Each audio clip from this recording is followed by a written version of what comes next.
You and your mother get the 70 square foot storage room.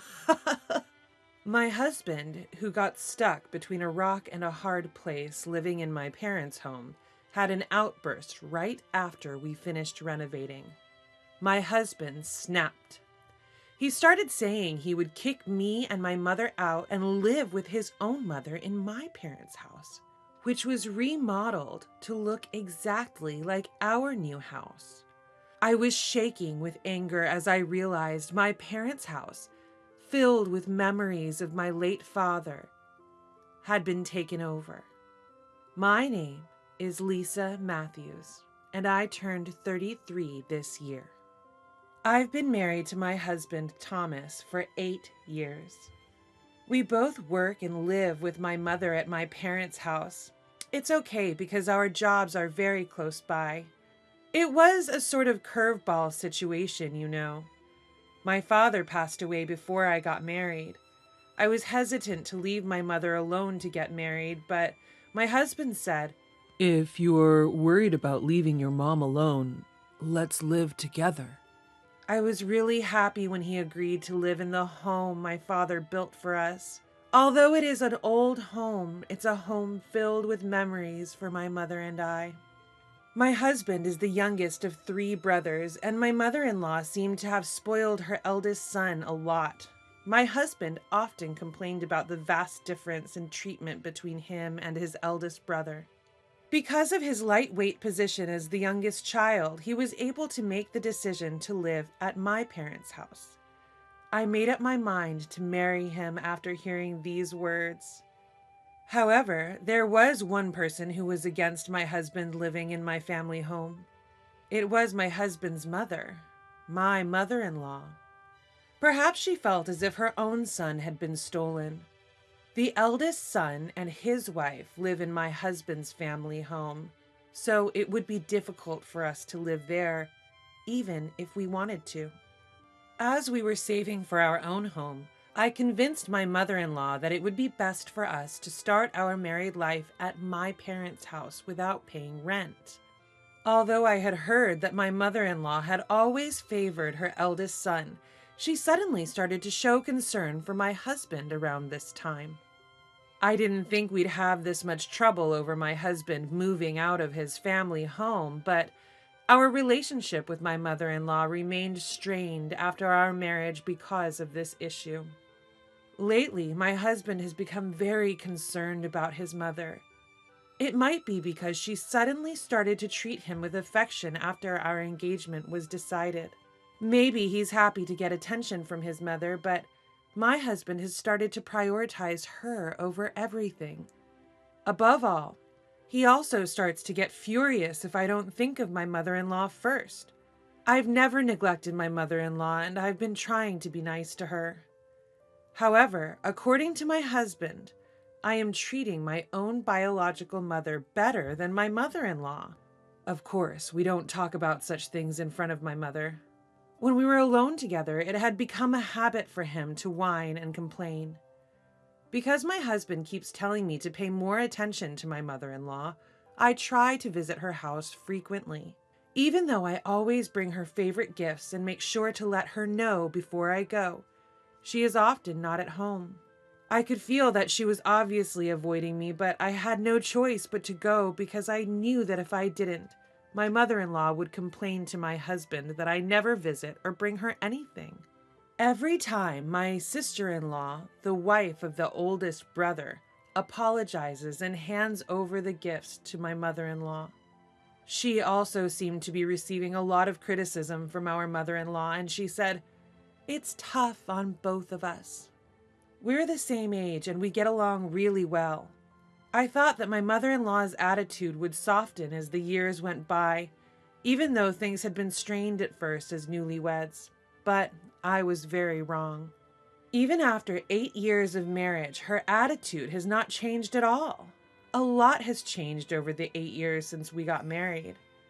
My father-in-law passed away, and twins were born to the eldest son and his wife. There have been various changes in our family. The house of my in-laws is particularly lively now. The eldest son and his wife have many children, and with the recent birth of the twins, they now have 5 children. Moreover, all of them were boys. Because of the excessive liveliness, my mother-in-law seemed overwhelmed, and my husband asked me if we could take care of my mother-in-law in our house for a little while. Actually, my brother-in-law told my husband that his wife was having a hard time, and he wanted their mother to do some housework. But my brother-in-law's wife told me that our mother-in-law didn't want to do any of it, and could she stay at our house instead? Although we had an extra room, the house was terribly old.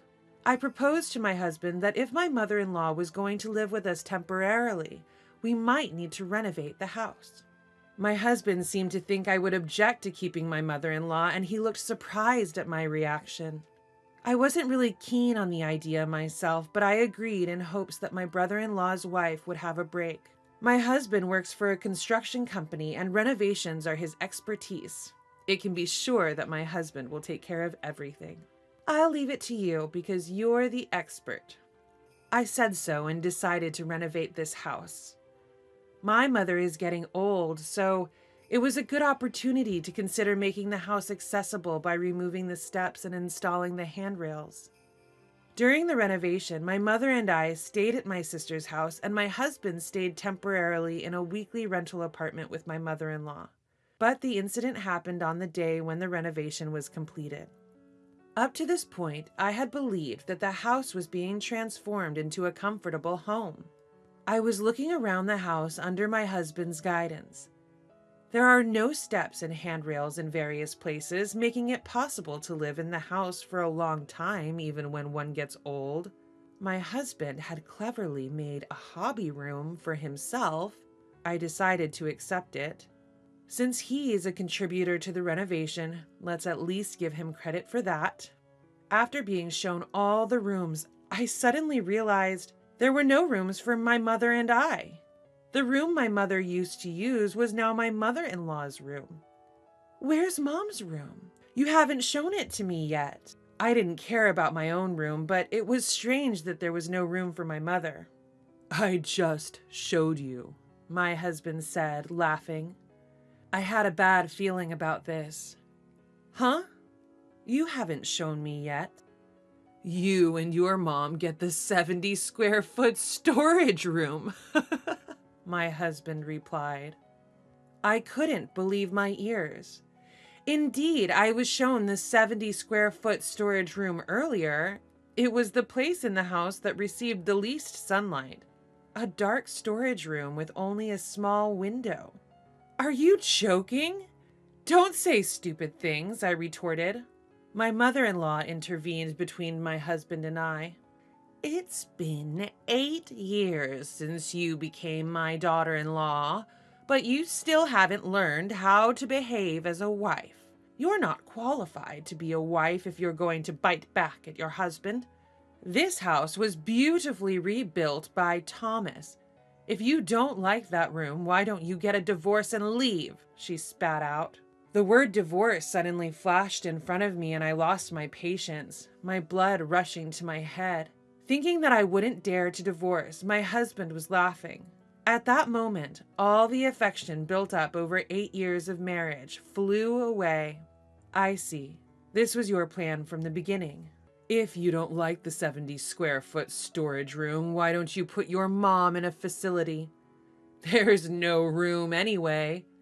It must be hard for you to have 2 mothers under the same roof. I glared at my husband, who dared to say such a thing. Come to think of it, my brother-in-law's wife told me. Since the renovation was decided, my husband and mother-in-law were always stuck together and talking about something. My husband, having never indulged before, was now behaving like a child towards his mother, doting on her in front of my brother-in-law and his children.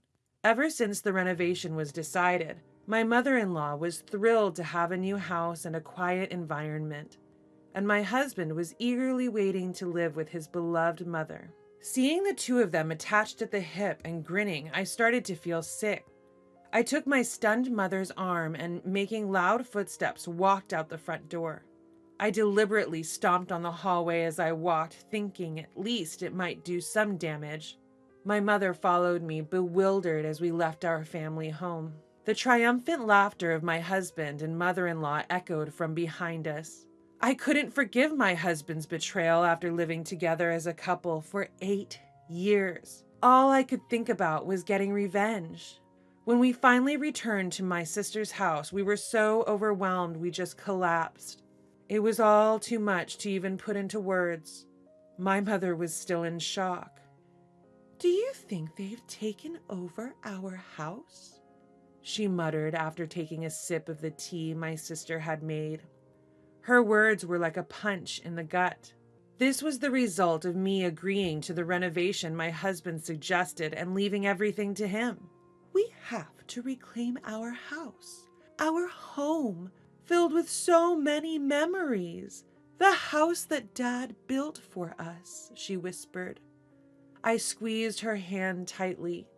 Half measures were not enough for me. "We can't just sit back and do nothing. We're going to fight this head on." My mother looked up at me. "What are we going to do?" "I have a plan." I revealed my plan to my mother.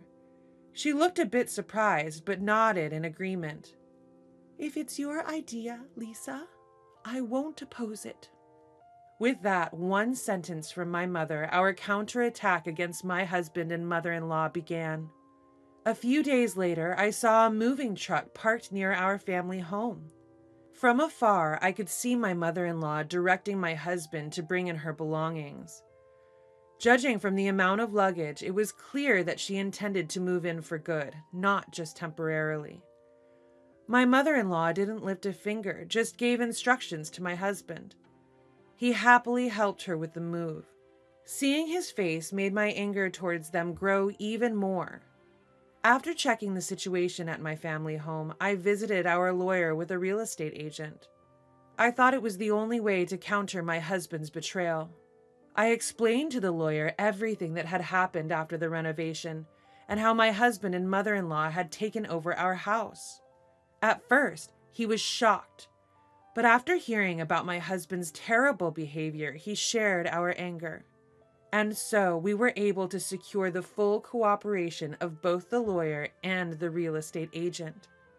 A week after my husband and mother-in-law had taken over my family home, I visited again. When I rang the doorbell, my cheerful mother-in-law appeared. "Hello, who's there?" "Oh, it's you." Her face soured as soon as she saw me. "I have something important to discuss today. I'm coming in." "Oh, I'm sorry. You're acting as if you were the owner of this house. It's easy to forget that it's actually my house," I said sarcastically and walked straight into the house. The house, having been renovated and filled with new furniture and appliances, was no longer the family home I remembered. It felt as if my childhood memories had been completely wiped away. My husband was relaxing in the living room at the back.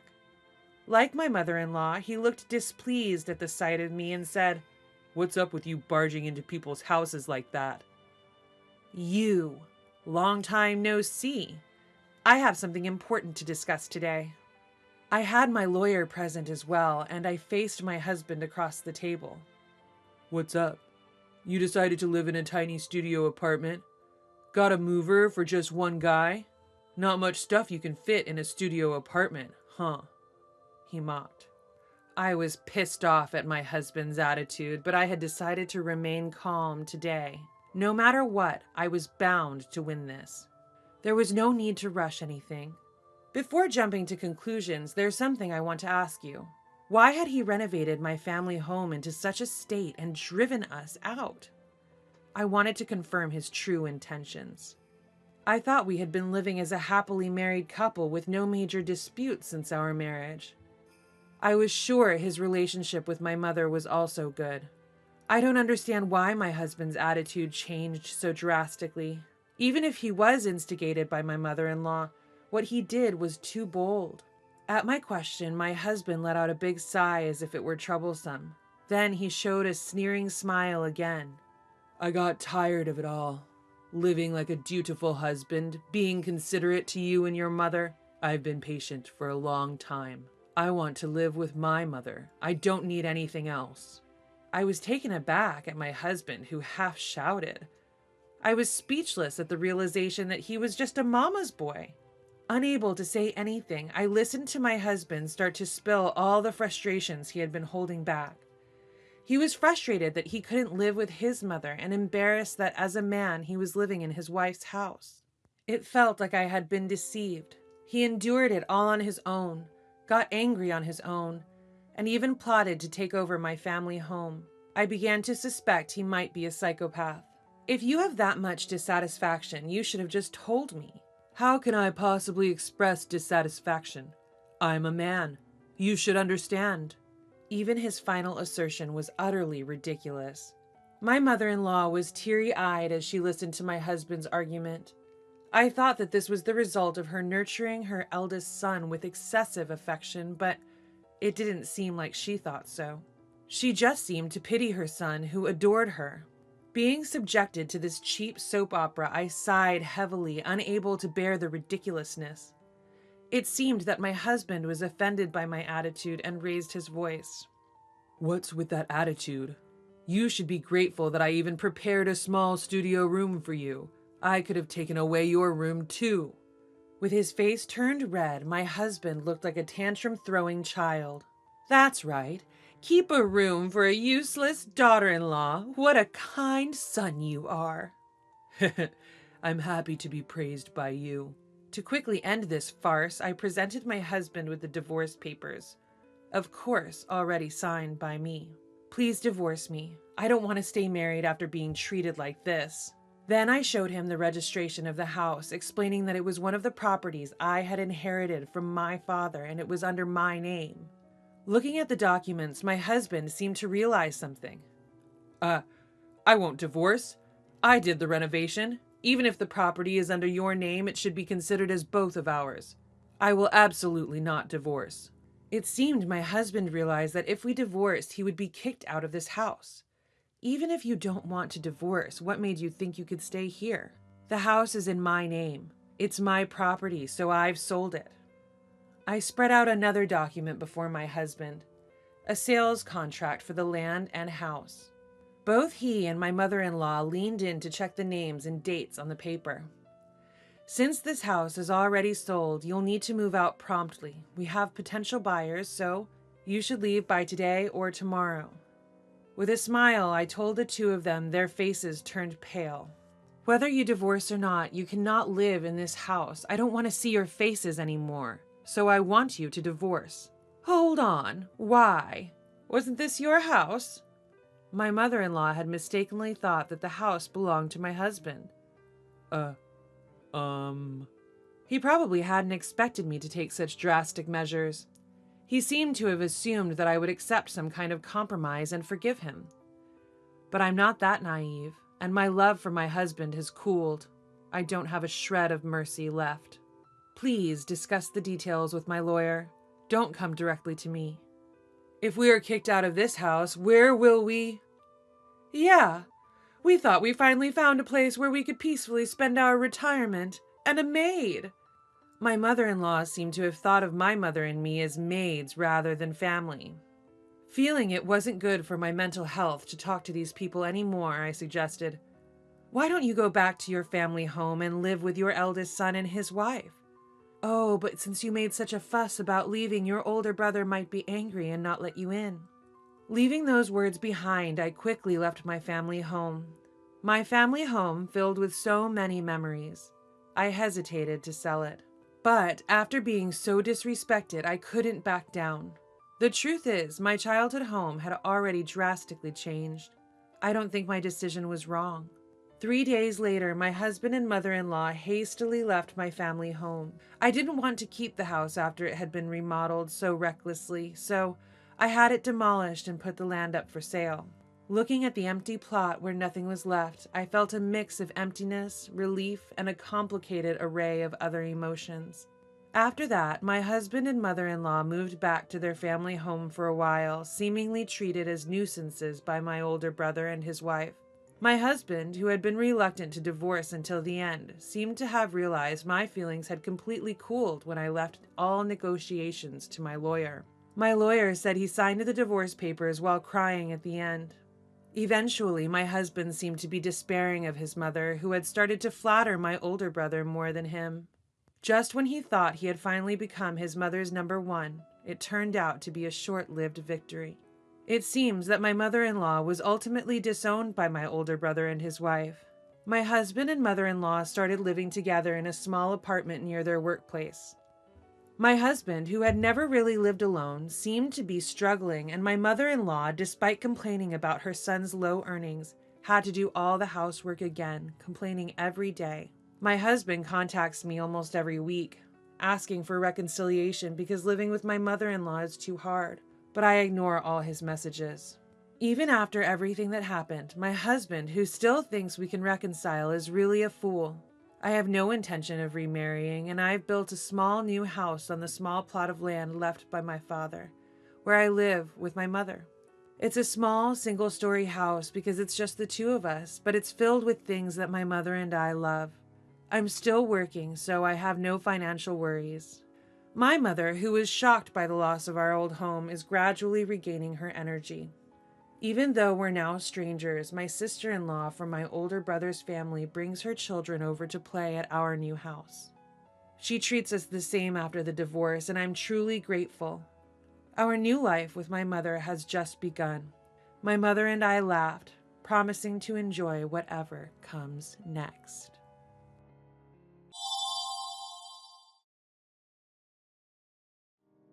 It's the honest truth. Even your father-in-law must have heard about your blunders, right? It's downright unbearable. Sharing a meal with a poor woman who grew up in a single-mother household like you? It's preposterous.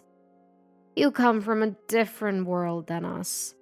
Please, just leave and wait outside. Understood. I'll leave. I politely said goodbye to the Johnson family and tried to leave. My name is Mary Johnson. I'm a 24-year-old working at Johnson Enterprises.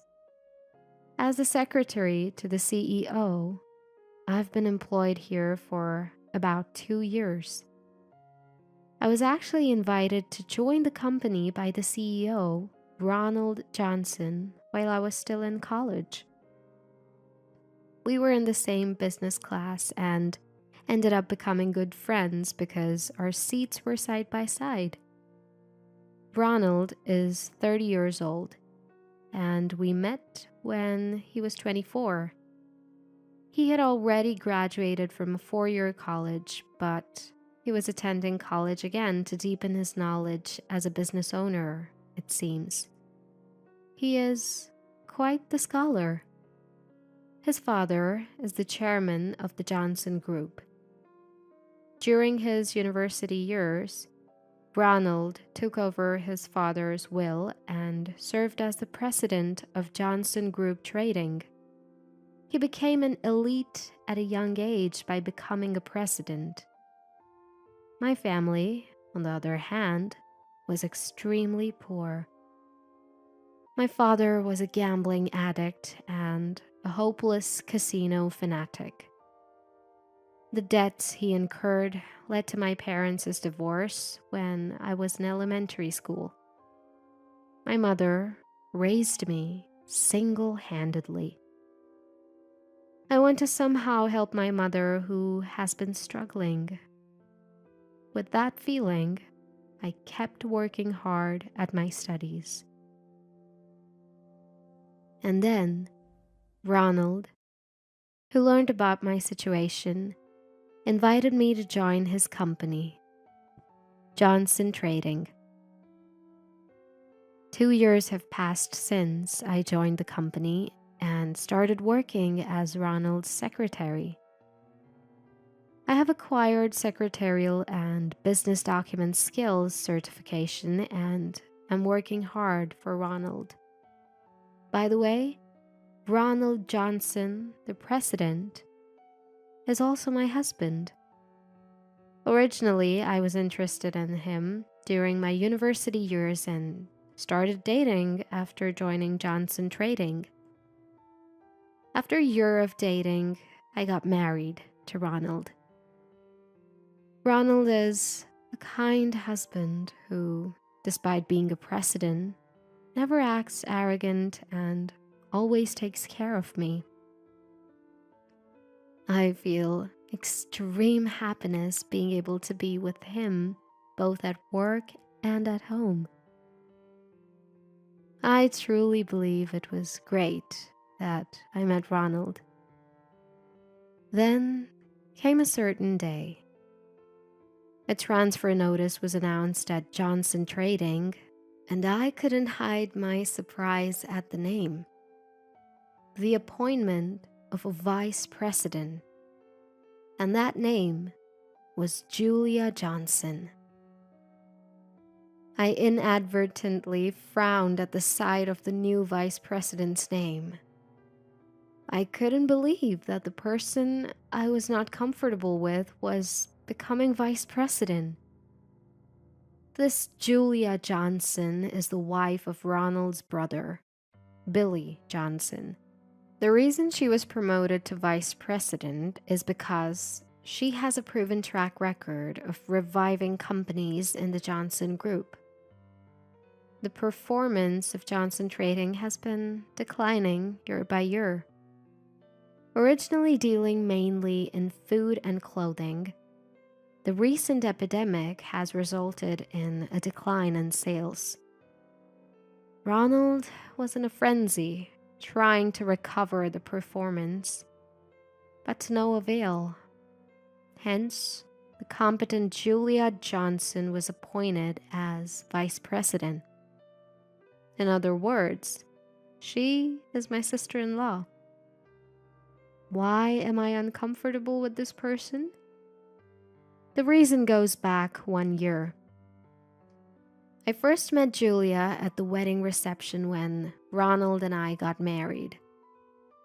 She was a very beautiful and cute woman, but when I greeted her, she just said, I got a really bad impression. Did I do something?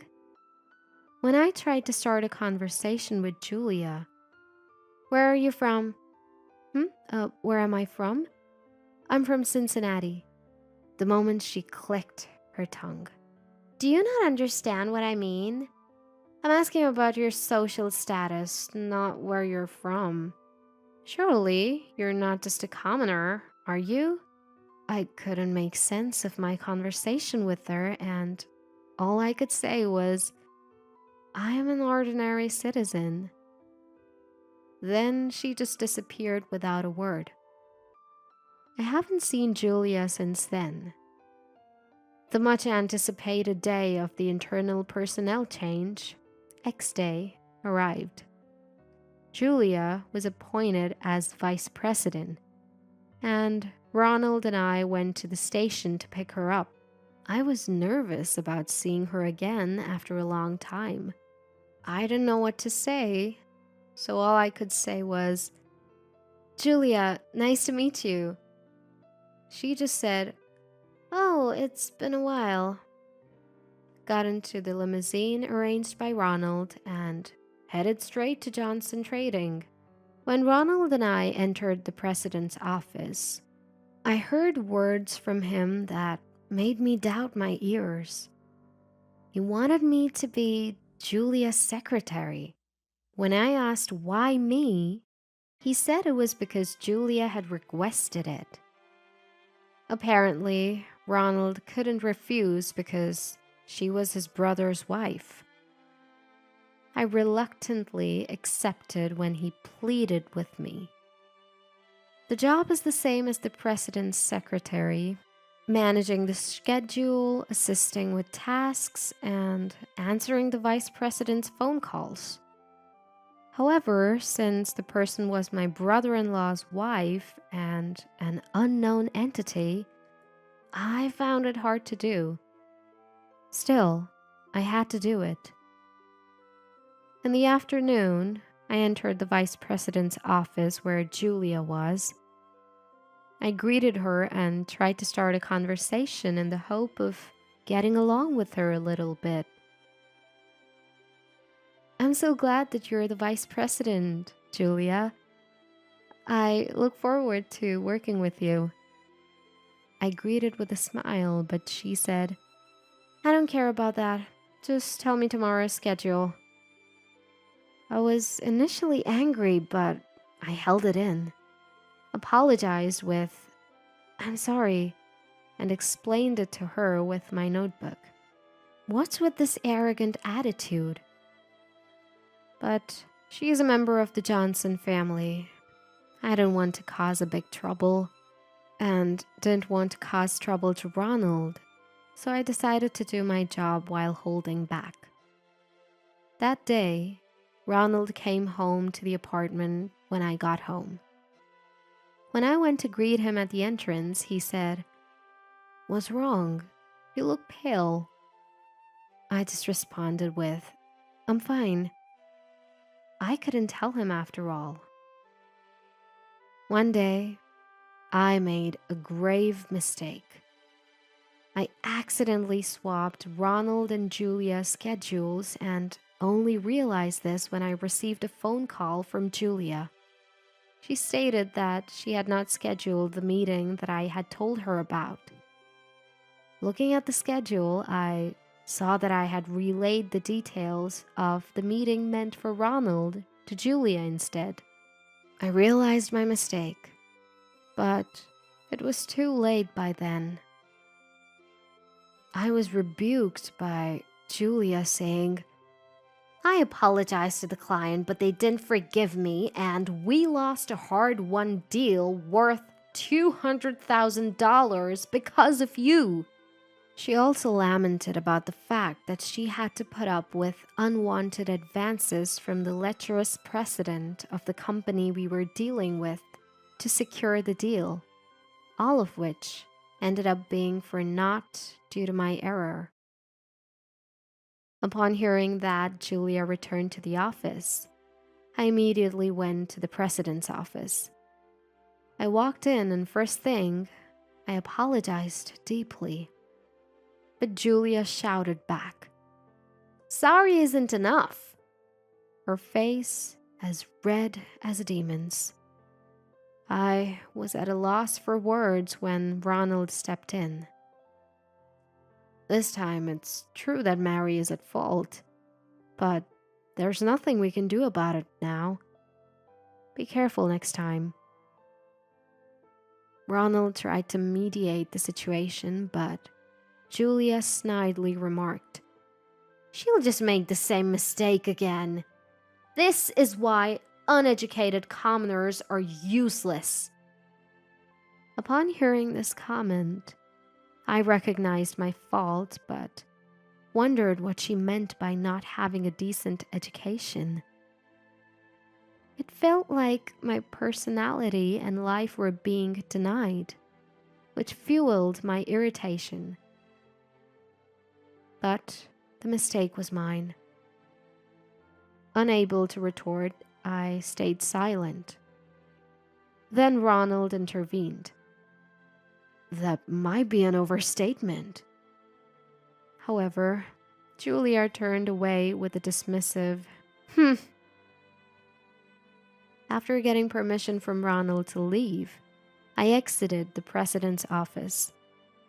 I went to the company cafe to reflect, pondering why I made the mistake. Just then, Julia walked in. I rushed to her, saying, Julia, I'm sincerely sorry for what happened. I apologized without caring who was around. I'm forgiving you this time because the president asked me to. But don't think there will be a next time. I can fire a commoner like you anytime. This was the last straw. I understand and accept my mistake. But what does being a commoner have to do with anything? Excuse me, is being a commoner relevant here? What? Who are you to argue? If you had a proper education, you wouldn't have made such a mistake. Well, I think my mistake and my home environment are unrelated. Is there something against commoners? I inadvertently confronted Julia. She sighed as if exasperated and said, "Never mind." Then she walked away. A week later, Ronald, Julia, and I were set to attend the head office's executive meeting. We had a pre-meeting lunch as the meeting was scheduled in the afternoon. After thoroughly checking the topics and materials, I felt well prepared this time. As our meeting neared conclusion and Ronald left for the restroom, I also went to the restroom at that time. I felt nervous about attending the meeting with Julia, fearing more criticisms. I felt a salty taste as I sipped the water in my glass, but dismissed it as my imagination and finished the drink to quench my thirst. We joined the executive meeting at 3 p.m. The meeting progressed smoothly, but suddenly, I felt an urge to use the restroom. The feeling was so strong that I could hear my stomach rumbling. There was no way I could hold it in. Yet, I didn't have the courage to interrupt this solemn meeting by declaring, "Excuse me, restroom," and rushing out. Regardless of my reluctance, the urge to go kept tormenting me. "Ronald, everyone, I'm sorry." Before facing the deluge, the disaster, the guerrilla rainstorm, I'm sorry. I rushed out of the meeting room and into the restroom, where I stayed for nearly 30 minutes. Everything was over, and I opened the door and stepped outside. I was feeling incredibly unwell from dehydration and exhaustion. It seemed that the meeting was over too, and Ronald and Julia were sitting in the company cafe. Ronald was looking at me with concern, but Julia had a smirk on her face. That's when a suspicion crossed my mind. The water I had drunk earlier had a strong salty taste. When I returned from the toilet and sat down clutching my stomach, Ronald asked me if I was okay. But Julia just said, "Did you eat something weird and get food poisoning?" in a sarcastic tone. Could it be that she mixed a laxative in while I was gone? But why? Would she do something like that? Out of anger for the lost deal? I don't know, but I did have diarrhea after drinking that water. I found myself plunged in doubt and suspicion. Ronald told me, "Go home and rest today." So I decided to go home. The diarrhea was better, but my stomach hurt. I laid my head on the cafe table until I calmed down. After a while, the pain subsided and I decided to head home.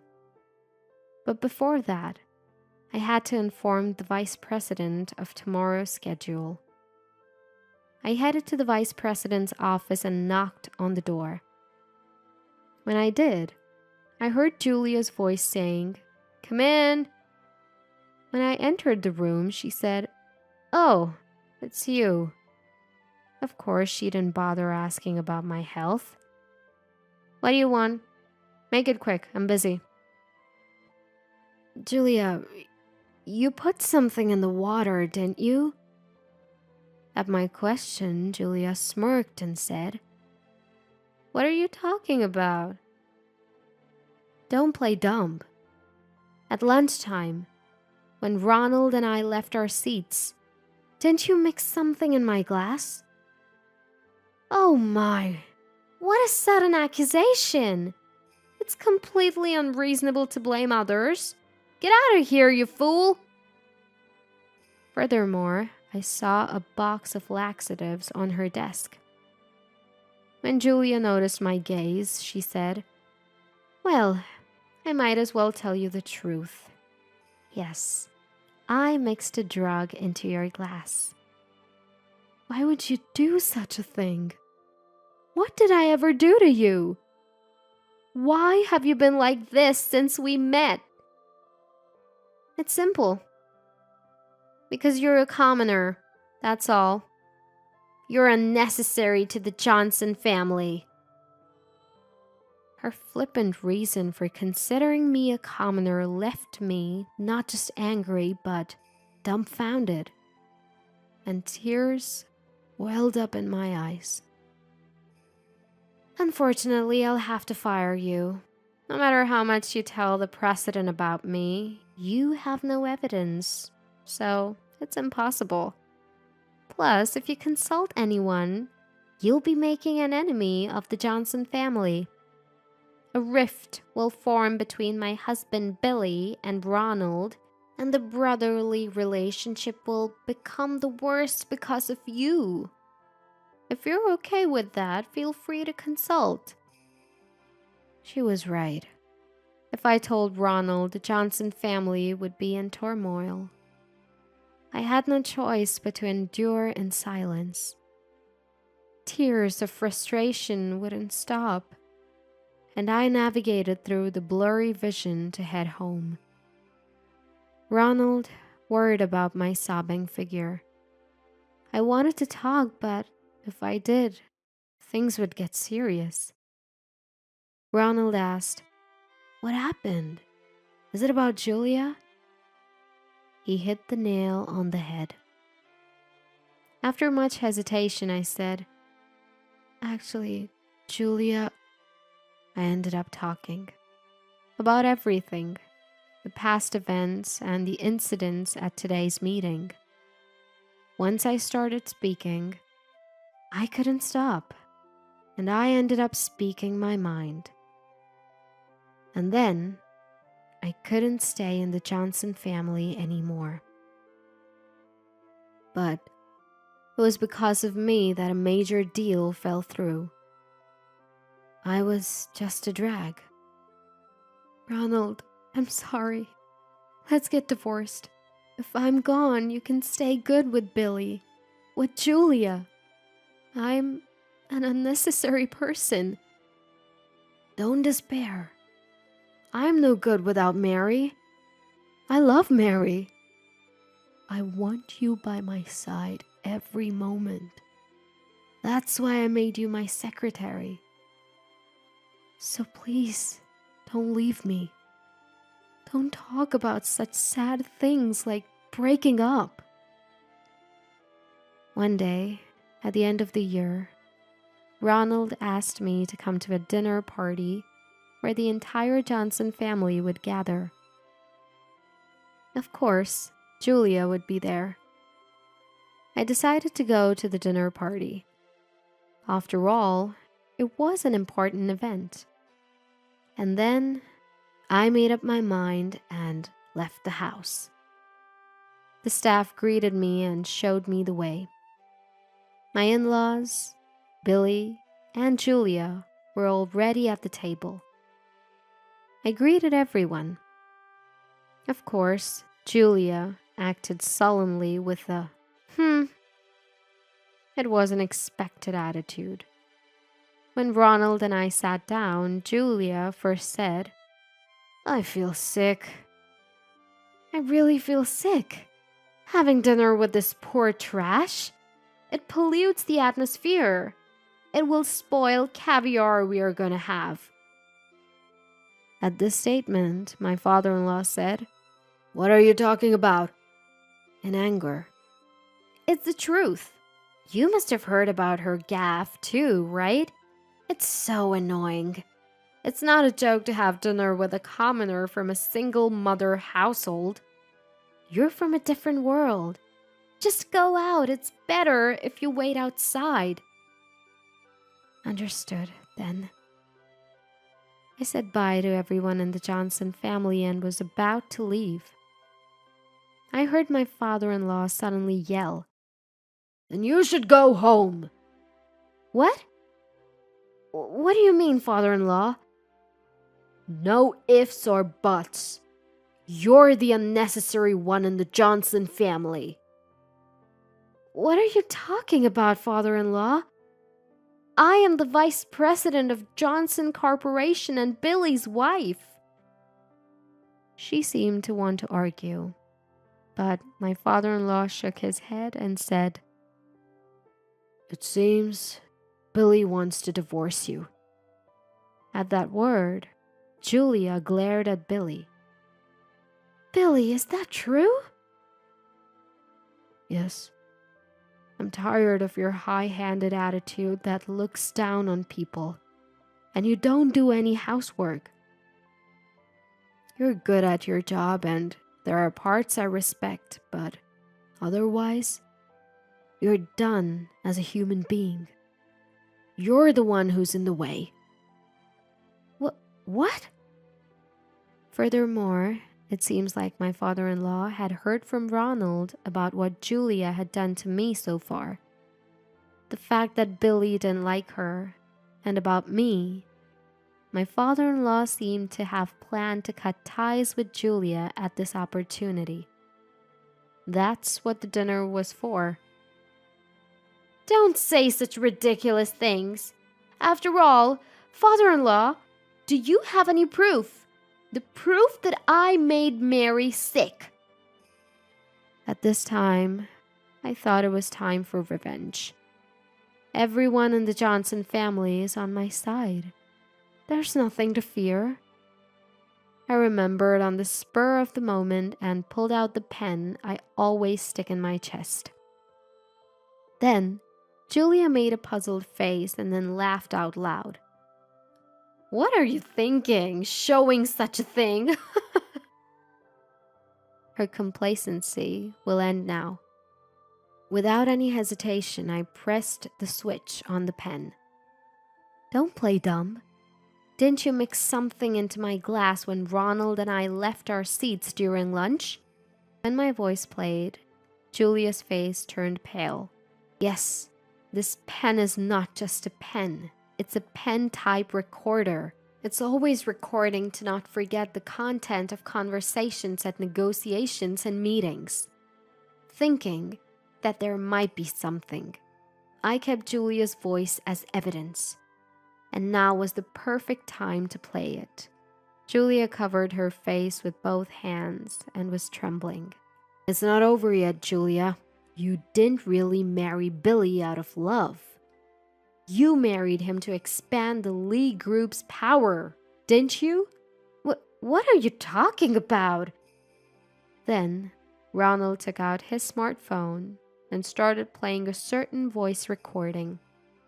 "That poor woman is unnecessary to the Lee Group. Instead, I will incorporate the Johnson Group into the Lee Group eventually." Suddenly, Julia covered her face and screamed, "Stop! I feel so..." Was this her soliloquy? "In doing so, my status will rise even higher. How secure!" After that, a long conversation that seemed like Julia's monologue continued.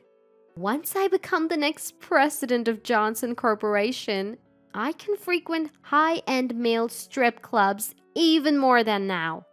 And the recording also contained her calling out names of her favorite strippers, saying, "I love you," and "I adore you." Hearing this, Billy showed his anger. "You're obsessed with strippers." Why did she feel embarrassed after the voice recording was played? The Lee Group that Julia mentioned is a rival of the Johnson Group. She originally was the daughter of the Lee Group. However, it was said that she had a love marriage with Billy. But that seemed to be different. She might have been forced into a political marriage as a spy for the Lee Group. "You will divorce Billy and be dismissed as the vice president.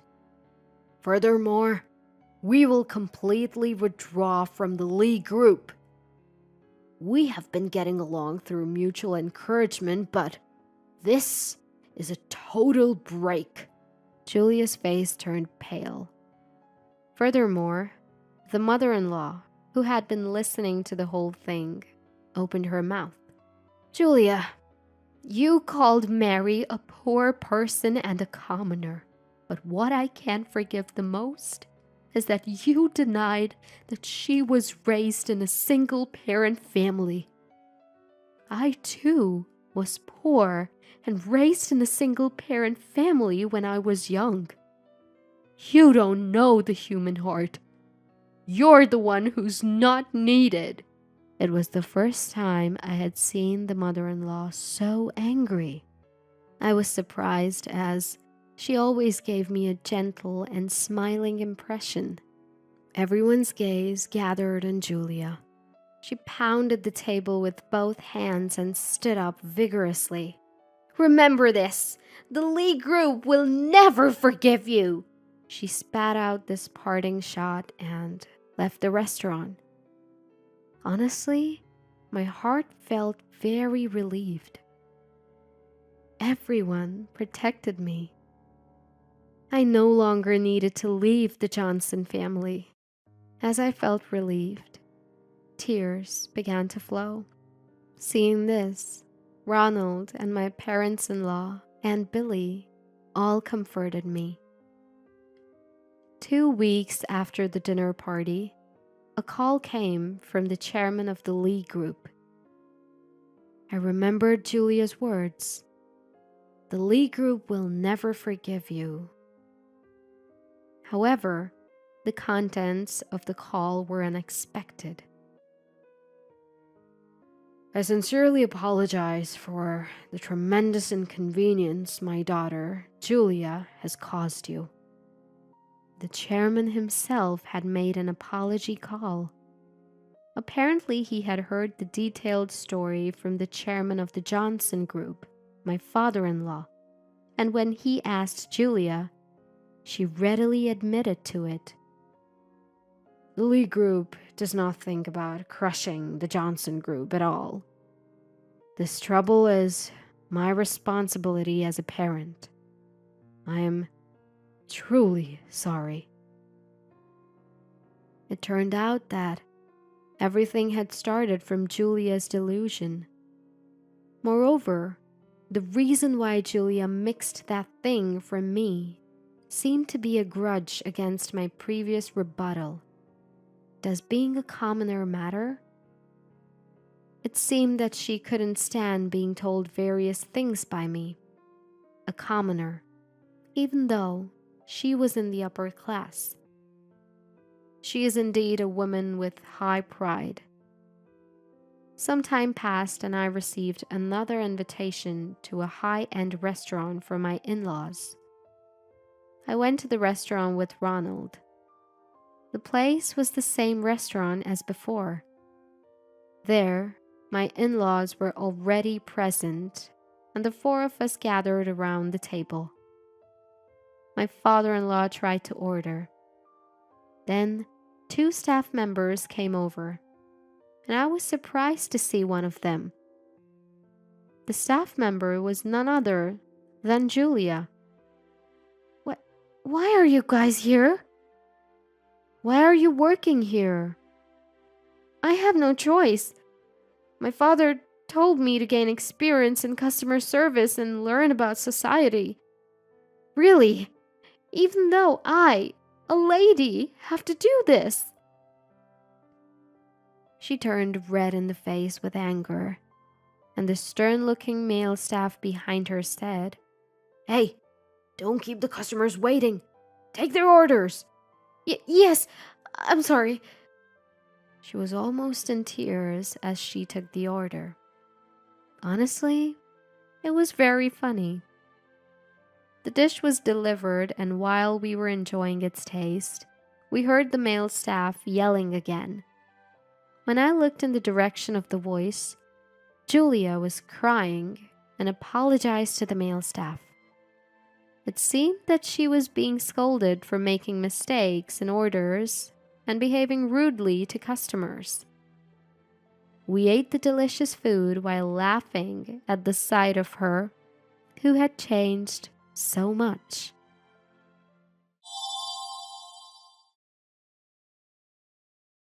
My name is Emily, and I'm 29 years old. I've been married to my husband for 2 years, and I've recently become a full-time homemaker after experiencing childbirth for the first time. Despite the struggles I faced due to postpartum, the cuteness of my angelic son makes all my fatigue vanish. I can't help but gush. He has pure, adorable eyes. I bet he'll grow up to be a handsome boy. I'm already head over heels as a proud mother. However, despite my happiness, I have a problem. It's the presence of my mother-in-law, who visits us almost daily. My in-laws live about a 30-minute walk away. My mother-in-law started coming over to support me postpartum as a substitute for my busy husband and my parents who live far away. Although her help would normally be appreciated, she does little to actually assist me. Instead, she just lounges on the sofa, watching her Korean soap opera DVDs that she brings along. She's more of a burden than a help, expecting me to serve her tea and fetch her tissues. She was the one who offered to help, but what is she here for exactly? I have tried telling her, "I'm fine, you can go home," but I ended up getting an earful from my husband later that night. Undoubtedly, my mother-in-law complained to him about being sent away. Even though I asked him to stop because our son was crying, my husband still snapped at me. He's a real mama's boy. I wish I could go back in time and punch my past self for not noticing this before we got married. He insists that I replicate his mother's recipes and even tries to make me dress more like her.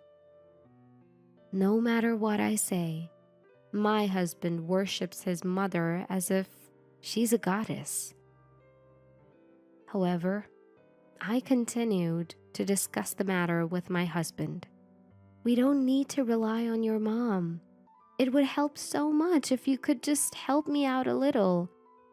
"What? I work all day and I'm exhausted. Besides, I bet the baby is happier when you take care of him." Even when I'm talking to him, his eyes are always glued to the TV or his phone, showing no sign of being engaged in the conversation. Does he not care about our son? I'm just as exhausted as he is. With my eyes bloodshot from lack of sleep, fatigue, and stress, I glare at him. "Don't you dare complain to my dad. He's also busy and won't tolerate any unnecessary drama." For a moment, he turned his gaze to me, and my husband spoke as if to warn me. My father-in-law is nearing retirement, but still works a lot. I know he is busy. However, it would be a great comfort if he, who treats me like his daughter, could say something to my husband or mother-in-law. As I recall my conversations with my husband, my mother-in-law's inconsiderate voice snaps me back to reality. "Emily, the baby is fussing. Hurry up and soothe him down. It's the fun part of the drama now," she calls, not taking her eyes off of the TV screen. I stop folding the laundry to attend to my son. As I pass the back of my engrossed mother-in-law, I stick my tongue out at her in my mind. Being worn out from children and sleep deprivation, her presence, doing nothing but hanging around, has become a major source of stress for me. However, it has nothing to do with my son. If my husband is not willing to help, then I am the only one left for my son. Well, I should get going, She finally says when the clock strikes 5. She quickly gets up from the sofa, uses my dressing table as if it's her own, fixes her makeup perfectly, and goes out into the twilight city. Apparently, she is taking dance classes for her health and to maintain her beauty. From the time we met to discuss our wedding, she would brag, saying, I used to be a model, so it's a habit for me to stay presentable. "Thanks to that, people always think I'm younger than I actually am. It's a pain." She is 58, but admittedly, she does look younger than her age. That being said, if she's going to classes this late, she should just go during the day instead of wasting time at my house. Grandma doesn't do anything, does she? As I spoke to my son in my arms, he was soundly asleep, gently breathing. An hour later, the doorbell rang. It was my father-in-law. Having been thoroughly tired of my mother-in-law's behavior for days on end, I ignored my husband's advice and had been secretly discussing the matter with my father-in-law over the phone. My father-in-law wanted to see his grandson's face, so he had made time out of his busy schedule to come and visit us. Looking at my sleeping son, my father-in-law, whose expression was softer than my husband's, chuckled. He is so adorable. So, she left in the evening today for her dance class without helping out the house again today? My father-in-law sighed as he looked around the mess in my house.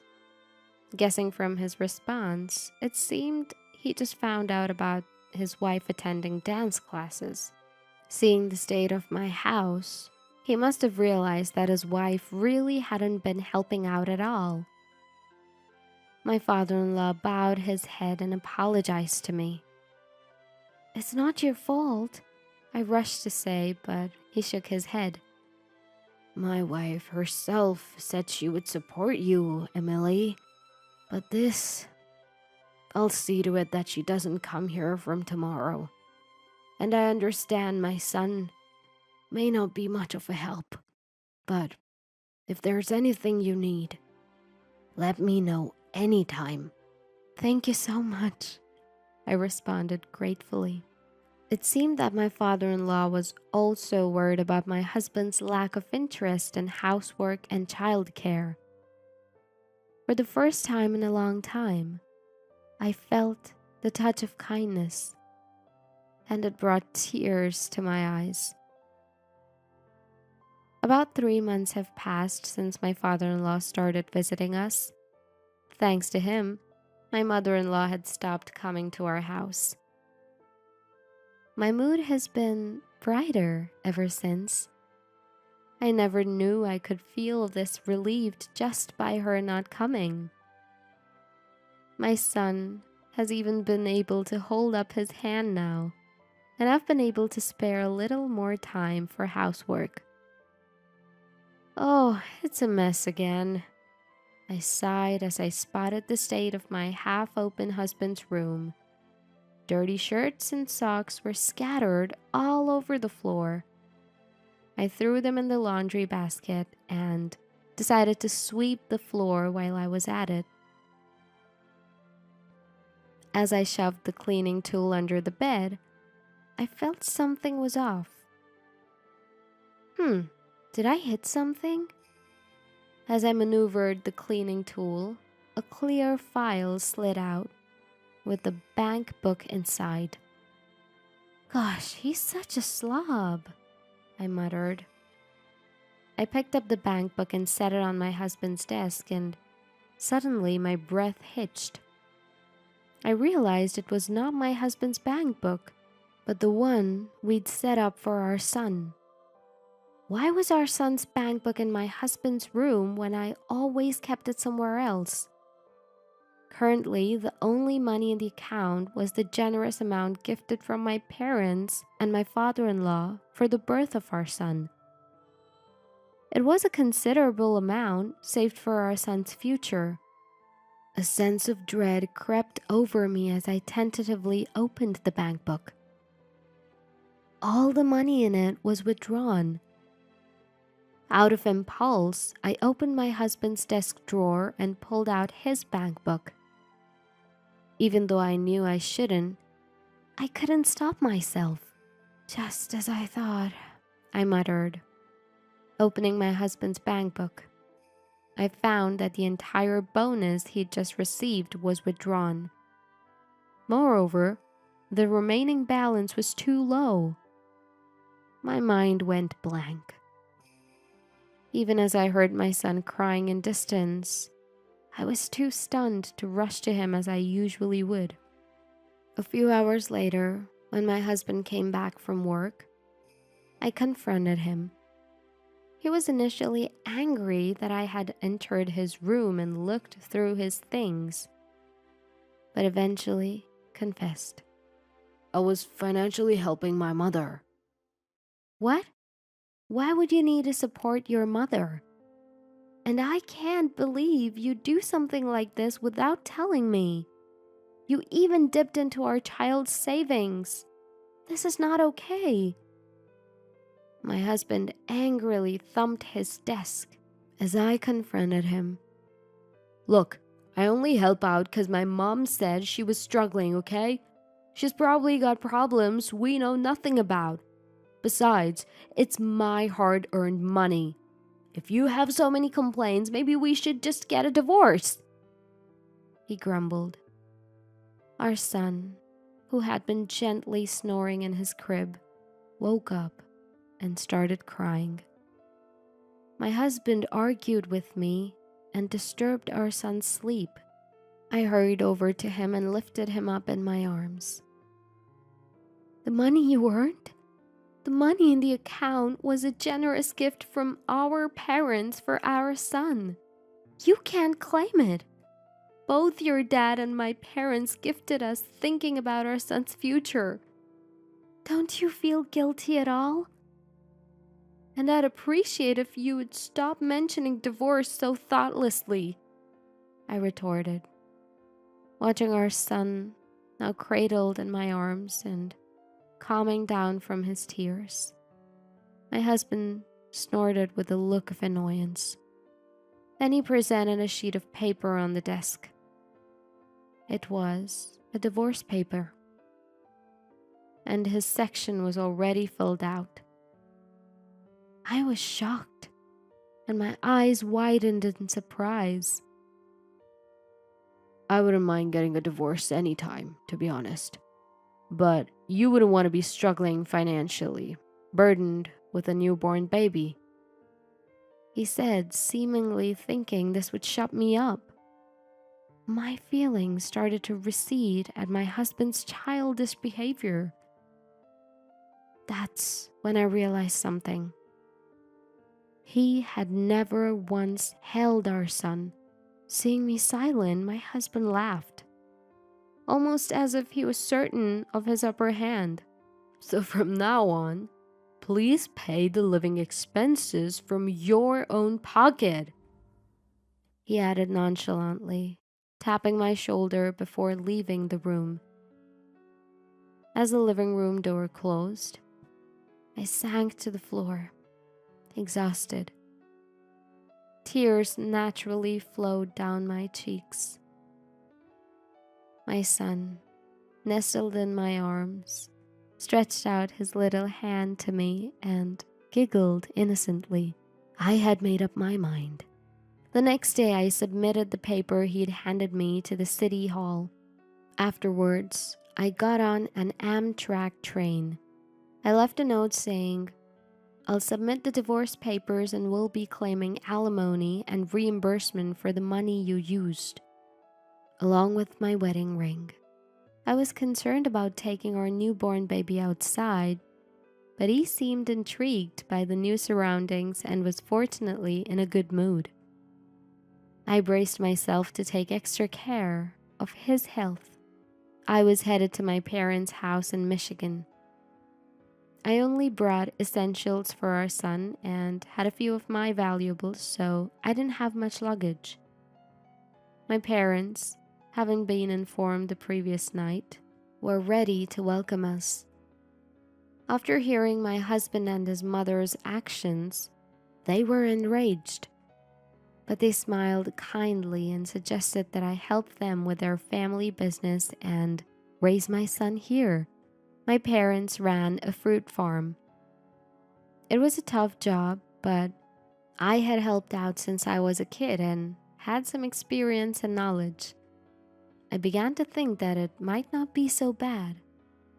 The next day, while I was enjoying a rare moment of relaxation, my phone rang. It was my mother-in-law. Reluctantly, I answered the call. Emily, what the hell is this about? The moment I put the phone to my ear, a shrill scream pierced through. Somewhat irked, I replied, "Who are you?" Huh? Taken aback by my nonchalant response, my mother-in-law stuttered. Feigning recollection, I exaggeratedly said, "Oh, is it you, mother-in-law? I'd completely forgotten about you since I've already divorced your son." My somewhat light-hearted reply seemed to shake her. Emily, do you realize what you've done? Acting so selfishly. I assumed my husband had to run to her, not expecting me to really go through with the divorce. It made sense that she was panicked enough to call. Selfish? I think the problem lies with your son, who presented me with a signed divorce agreement as a threat. Though it worked out just fine for me, I responded calmly. She didn't seem to understand. I'll forgive you for this. Get to married to my son. He's so upset, he's crying right now. I wondered if he was still by her side. The image of my husband watching me talk on the phone with my mother-in-law, tears welling up in his eyes, sent a chill down my spine. At the same time, I was utterly speechless at his determination to somehow get his mother to intervene. Enough is enough. I don't need a mama's boy for a husband, or a mother-in-law who spends her night in male strip clubs. Huh? My mother-in-law choked on her words from the other end of the phone. How do you know that?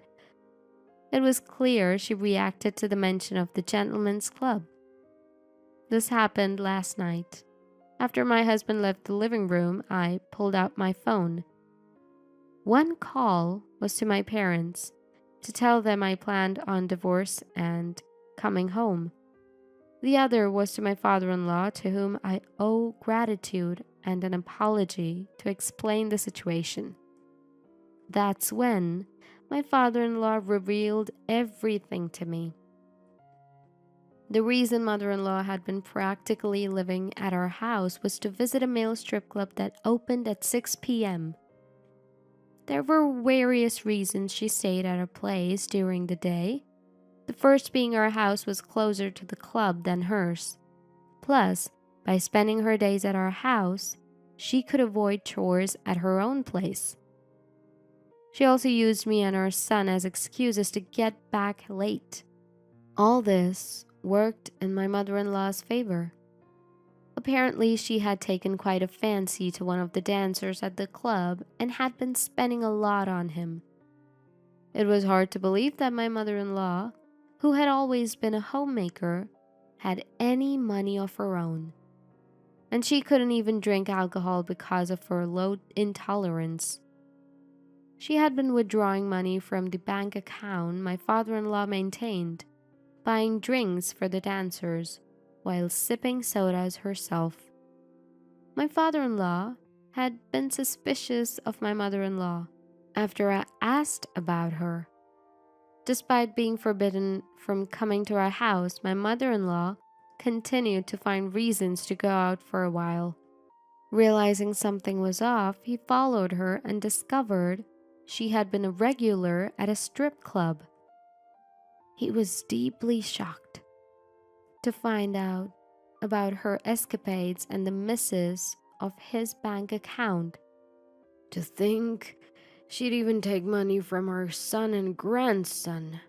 If only I'd found out sooner. I am deeply sorry, Emily. And to my grandson as well. The gravity of my father-in-law's guilt and apologies over the phone, having learned about our situation, was overwhelming. You lied to my husband for money because she didn't have enough to lavish on those entertainers, didn't you? My mother-in-law remained silent at my accusation. I could hear her husband's voice over the phone saying, "Mom, tell me that is all a lie." It seemed he had been listening after all. After a moment of silence, my mother-in-law erupted in anger. Don't use such vulgar words like lavish. I'm just showing Chris my affection. He loves it when I visit him. Chris must be her favorite dancer's name. I sighed at my mother-in-law's pathetic outburst. The thought of my son's money being spent on her entertainment boiled my blood again. Neither my father-in-law nor I will let this slide. You better be ready, ma'am. I ended the call and switched off my phone. A few days later, I received a call from my husband who made a sincere apology about the misuse of money and his mother's actions. Regarding the divorce papers, he admitted that it was only on his mother's insistence, saying, "If she bothers you, just show her the divorce papers. She'll stop bothering you." And he wasn't serious about it. He was deeply regretful about being fooled by his mother, who he trusted unconditionally, and eventually driving us to divorce. He seemed to have finally woken up. I'm truly sorry. I've transferred $20,000 into your account as a token of my remorse, including the misused money and for the inconveniences caused. I hope this shows my sincerity. Let's start over and create a happy family. I need you, Emily, just as much as you need me. His words made my skin crawl. Reconciliation is not an option. I only need my son. From now on, I'll need child support. We can discuss this further with our lawyers. I knew that the $20,000 was the money my father-in-law had lent my husband. It was the money saved for his retirement, separate from the account my mother-in-law had been spending from. From now on, my husband would have to work hard to repay his father and provide child support for our son. He'd also be under his father's surveillance. My husband, who believed I would be forgiving him, was in tears and apologizing. But it was too late. I said goodbye and ended the call and promptly blocked his contact. 2 months have passed since the discussion with my husband, facilitated by our lawyers, was completed. Right now, I'm assisting at my parents' orchard, while also dedicating myself to child rearing. After my divorce from my husband, I've continued to keep in touch with my father-in-law. Sometimes he comes over to see my son. Through conversations with my father-in-law, I learned that my mother-in-law had secretly accrued debt. My father-in-law, who had secretly been preparing for divorce, showed no mercy and kicked my mother-in-law out. Now it seems my ex-husband reluctantly took in his mother, and they're living together. Both my ex-husband and his mother are forced to work to repay the debts and are living under extreme poverty. As I look into my son's innocent eyes, I'm determined to raise him so he doesn't end up like his father or my mother-in-law. You're not getting any of tonight's pot roast. Here, eat this instead. Here you go. But this is leftover soup and salad from 2 days ago. It might have gone bad, but you can handle it, right? Don't be wasteful. Eat up. I don't want to waste good meat on you. I can't eat this. What was that? Leftovers are perfect for you. Stop complaining and eat up. My mother-in-law always directs such nastiness towards me. She's so obnoxious, it just gets under my skin. My name is Mary, a 27-year-old woman juggling both work and home responsibilities. I got married only a year ago, so I don't have any kids yet. Right now, we're living with my husband's family in their house. I never wanted to live with my in-laws, but since my husband is the eldest son, we didn't have much choice. I thought it was ridiculous to live with my in-laws in this day and age, but both my husband and my mother-in-law hold on to old-fashioned values. Moreover, my father-in-law is no longer with us, and my husband expressed his concern for his mother. I have no idea what he's worried about. She's still so full of life. My brother-in-law is single and working overseas, so I guess that's just how it has to be. But I still hate it. Now, even my husband has started being mean to me, following in his mother's footsteps. He never said anything mean before we got married, but his attitude changed drastically. I feel deceived. He's always acting superior, and he always yells at me. It gives me a headache. Hey you! Why is my shirt so wrinkled? Huh? Is it wrinkled? Yeah, I'll be embarrassed at work like this. Can't you even iron properly? Why can't you do something so simple? No, I did iron it. Your properly is not proper at all. Realize that. What a useless wife you are. Huh. That's so mean. You don't have to say it like that. Are you talking back to me? Your face is as wrinkled as this shirt. And you're annoying. Seriously, you look older than you are. It's a turnoff. Oh, really? Before we got married, he used to call me adorable. He treated me like a princess. But now, he insults my appearance and laughs about it. I don't understand why he would say such a thing. I'm not wrinkled or anything. It crossed my mind that he's actually balding for his age. I even found myself wishing that he would go completely bald one day. Our marriage is still pretty new, but I'm concerned about the future. Sometimes the word divorce even flashes through my mind. I was exhausted every day, and once I finished the housework after getting home from work, I felt like I was about to collapse. But my mother-in-law never helped with the chores. She seems to spend her whole day blankly watching TV. There were crumbs from snacks on the floor in front of the TV, and a lot of them. I had to clean them up, and I wish she would at least use a plate. Then, after dinner one day, my mother-in-law started to speak. Hey, let's all go to a spa resort when the new year comes. Oh, that sounds great. All right, I'll make the reservation. I'll get on it first thing tomorrow. Thanks, Mom. My husband and mother-in-law seemed very happy. I didn't really want to go with these people, but I was interested in the spa resort itself. I love visiting spa resorts, and this one was famous enough to be featured on TV recently. I thought it could be a great memory if I could ignore these annoying people. So inside, I was actually excited. After this, my mother-in-law said she had something to discuss. I wondered what it was and headed to the living room. You know, we only have a small car, right? So I was hoping we could borrow your family's minivan. After all, we can load lots of luggage in it. All right, I guess. My father has both a minivan and a small car. He usually commutes in the small car and uses the minivan for shopping trips or camping, which is his hobby. When I called my father, he readily agreed to lend it to us. With that, we welcomed the end of the year vacation. I had to clean the house, so it was again incredibly busy. However, thinking that a spa resort was waiting for me after getting through this year-end period helped me push through. As expected, my mother-in-law wouldn't move from the sofa. She laid there all the time, looking like a statue. Then the morning of New Year's Day arrived. I woke up thinking about the long-awaited spa resort, but was surprised when I looked at the alarm clock. I had overslept. What? It's already 8:30? But David isn't here. Why? My husband, who should have been sleeping next to me, wasn't there either. I thought he might be in the bathroom, but he wasn't. Huh? Where is everyone? Did they go somewhere?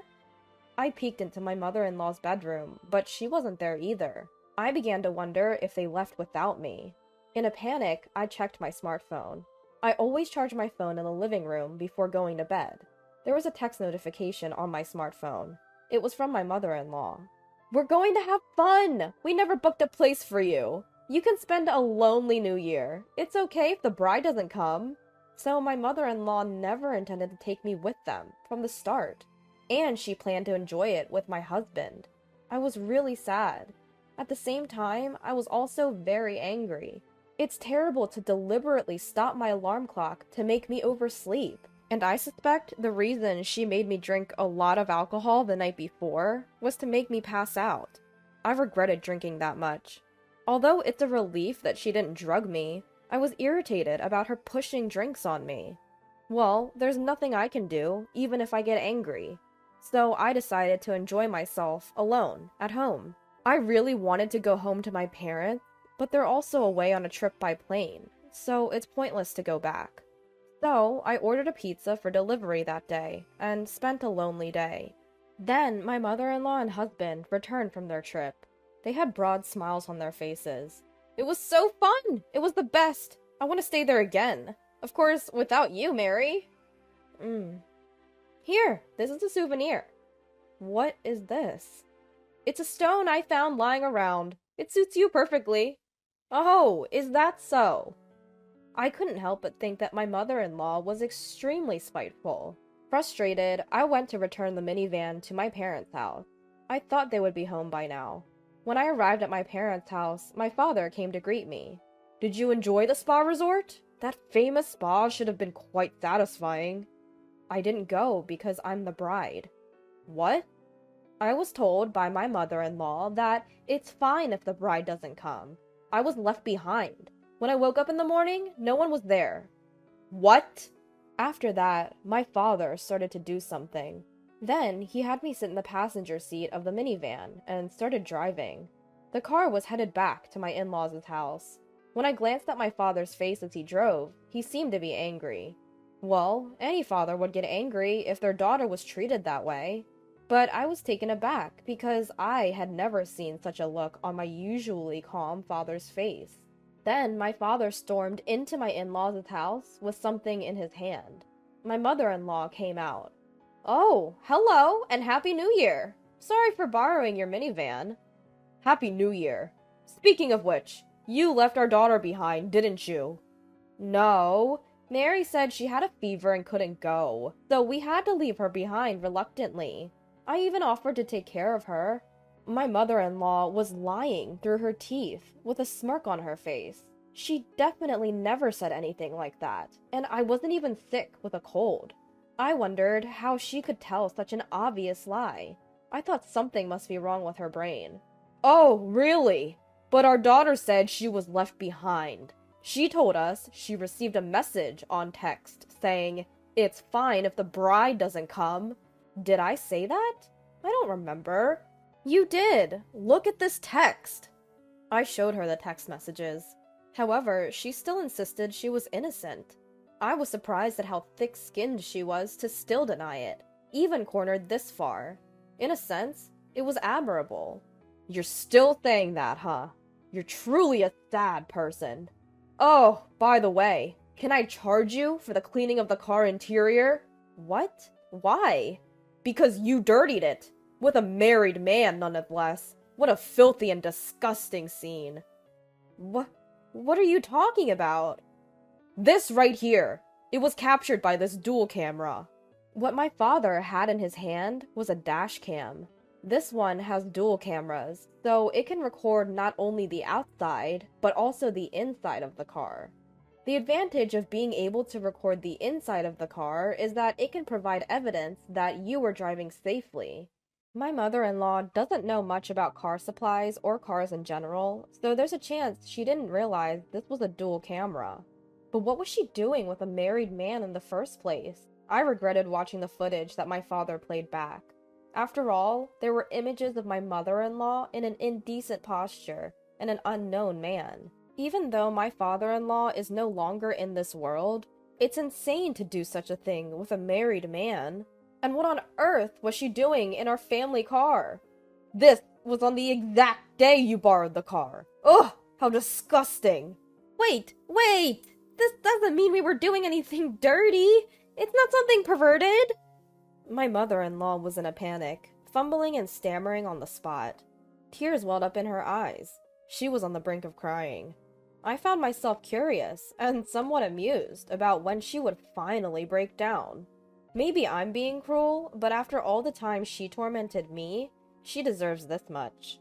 I couldn't be sympathetic or kind to someone like her. Then she began making pathetic excuses. Her reasoning was all over the place. It was clear she was flustered. Yet, she was desperate to defend herself. Suddenly, my father pulled another item from his pocket. It was a photograph. The picture showed my mother-in-law and the man from the video engaged, in a sordid act in broad daylight. It was unthinkable. The background of the picture suggested it took place somewhere secluded, but the audacity to do this in the daytime was still shocking. You wouldn't have seen these if you hadn't been mean to my dear Mary. Why do you have that picture? Because I'm a detective, remember? Oh. Do you recall now? Look, I've been telling you this all along, haven't I? My father is a detective, which explains why he had such a photograph. Coincidentally, the wife of the married man in the picture had hired him for an infidelity investigation. It turns out the wife of this man hired me to investigate her husband's affair. I was surprised to discover you were the other woman. I was going to inform her next week, but I didn't expect to show you this so soon. Huh. No, I'm innocent. I was just forced into an unpleasant situation. I am not at fault. Please, don't tell his wife. It was against your will, was it? You seem to be enjoying yourself. We also have video footage of you whispering sweet words to the man. Do you want to see it? I'm sorry. My mother-in-law collapsed to her knees and burst into tears. I watched her in a pitiful state, with a cold glare. Sensing the unusual situation, my husband arrived. I had run out of patience with him too, and I proposed a divorce. I've had enough. I want to end this. Let's get divorced. What? I'll go crazy if I stay in this horrible family any longer, so I'm leaving. Hold on. What will happen to our living expenses if you leave? Huh? I was fired a while ago. My husband dropped a bombshell. Apparently, he had been fired at the end of the year. I was taken aback as he had not told me this.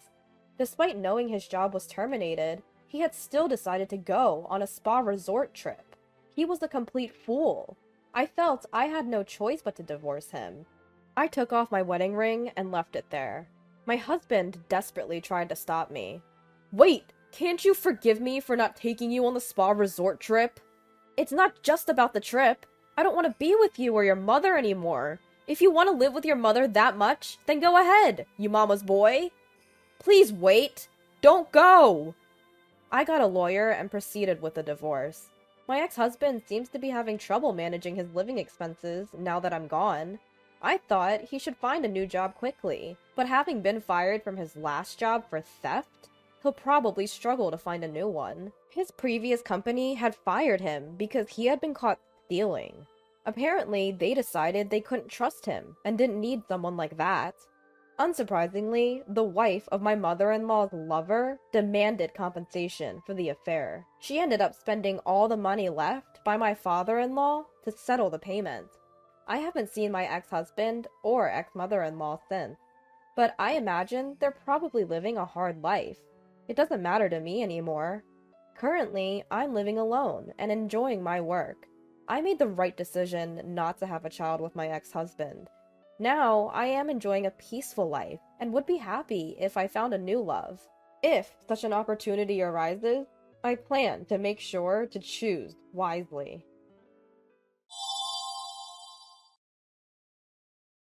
Is my mom all settled into our place? Jake questioned, having made the decision to move his mother into our home without even considering my opinion. All the preparations for the move have been thrown onto my shoulders. Yes, she's all settled in. I've just finished sending all my stuff back to my parents' place too, I answered. What? He was clearly taken aback, probably never expecting that I'd move back to my parents' home. After the initial surprise, a snide laugh escaped his nose as he looked down on me. What are you talking about, Ashley? You can't possibly live on your own. Little did Jake know about my determination, how much I've been earning on my own lately. You, spending all day staring at a screen on your phone or computer? You can't possibly manage on your own, Jake sneered. Well, I'd just have to show him, wouldn't I? There's no way I'm turning to him for help anymore. I'll prove that I can survive on my own. My name is Ashley, and I'm 46 years old. I've been married for about 20 years. There are no children between my husband and me. My husband, Jake, an elite banker, has a penchant for fussing over details, whether it's his personality or his profession. He seems to still adore his 56-year-old mother. My mother-in-law lives alone at her house that is a distance from us. My father-in-law passed away 3 years ago. As an only child, Jake has been repeatedly urged by his mother to show her a grandchild soon. However, there was a reason why we couldn't fulfill her wish. The reason is quite simple. Jake said he didn't want a child, even though he always plays the dutiful son to his mother and says, "Yeah, we should have a child soon." Whenever the subject of children comes up, when it's just the two of us, he changes tone, saying, "I said that in front of Mom, but having children is just a hassle. Well, I don't need that." So here we are at our age, childless. If we decided to have a child now, it would be a high-risk pregnancy. The risks are obvious. So, at some point, we just gave up on having children. Plus, I think somewhere deep down, I didn't want a child with Jake. There were plenty of reasons to feel that way. For instance, when I went to introduce myself before we got married. "Hey, Ashley, I don't think you're a good match for Jake. The banker's wife should be more, this won't last long." She whispered to me so Jake wouldn't hear. But to Jake, she would say sweet words like, "As long as Jake is happy, that's all that matters." It's exhausting dealing with two-faced people like her. It was the same about not having children. "I want to see my grandchild soon. When will you show me?" "I know, Mom. I'm sorry. Ashley says she doesn't want any," Jake would say, blaming it on me. I gradually started to dislike Jake, who put the blame on me when he was the one who said he didn't want children. I don't know if it's because he loves his mother so much, but I wonder if this is what people call a mama's boy. His mother's words are absolute for him, and he won't stand up for his wife, me. "Ashley, why don't you want children?" "She said it's because it seems like a hassle to have them." "Well, you're such a cold person. Jake, are you sure you want to be with this woman?" "It's fine. If I weren't here, Ashley couldn't survive. It can't be helped." "Oh, how kind of you, Jake. Ashley, you need to thank Jake properly." "That's right. Who do you think is supporting you?" Yes, they would laugh at me together. And it wasn't just that. They did the same about my mother. "Ashley is such a terrible person. I bet the person who raised her is even worse." "Yeah, they say the apple doesn't fall far from the tree." That's absolutely true. Jake is just like his mother. But I couldn't stand them talking ill about my own mother. I should have spoken up at the time, but I was too preoccupied with taking care of my father-in-law. While I was there, I was in charge of caring for him. My father-in-law couldn't do anything on his own. He was suffering from a rare disease where his muscles were gradually stiffening. As a result, my father couldn't manage to eat or eliminate on his own. When I wasn't around, I didn't know if my mother-in-law looked after him or if they had a caretaker visiting. However, knowing my mother-in-law, I bet they had a caretaker. I couldn't imagine her taking care of him herself. If she had a shred of empathy, she wouldn't have left all the care to me alone. Knowing I couldn't voice any objections, Jake started feeding her all sorts of stories about me. I can't stand this anymore. I don't want to continue this marriage. I want to leave. I had every reason to think so. I can't believe I've endured it all until now. Aside from the things I've shared so far, there are so many other things they've put me through, all of them unpleasant memories. Even when my father-in-law died, my mother-in-law was laughing and remarked, it's finally over. We don't need to waste our money anymore, and I can relax now. Those aren't the words you use for a husband you've spent years with, especially when she hadn't done anything herself. I was the one who was taking care of him, all alone. Her comment about the money not being wasted probably means she had hired a caretaker after all. It was because of her character that I no longer wanted to be called her daughter-in-law. However, Jake recently spoke to me about her. Apparently, she's showing signs of dementia. When I asked to what extent, he said she started to forget things more often. Upon hearing this, I thought it was probably in the early stages of dementia.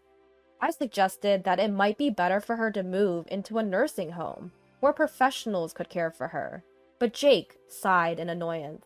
Don't you have any empathy? You live in our house, so you can take care of her here.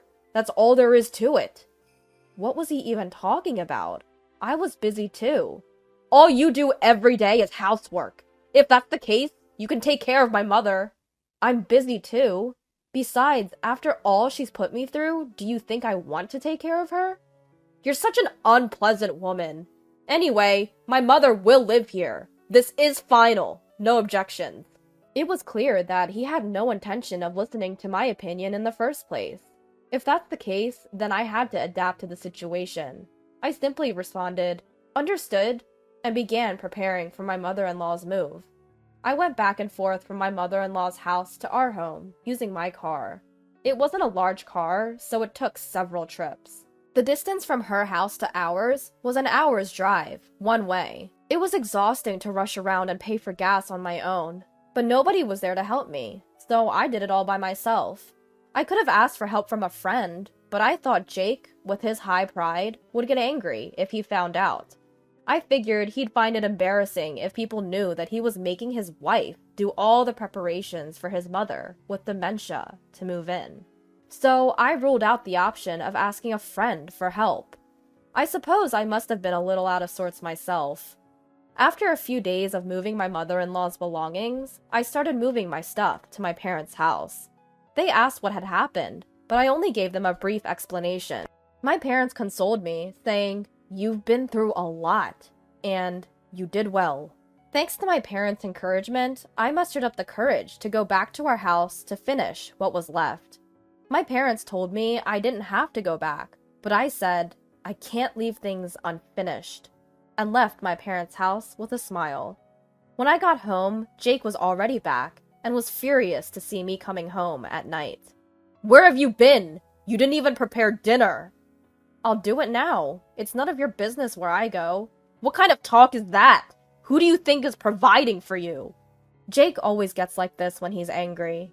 He yells, "Who do you think is providing for you?"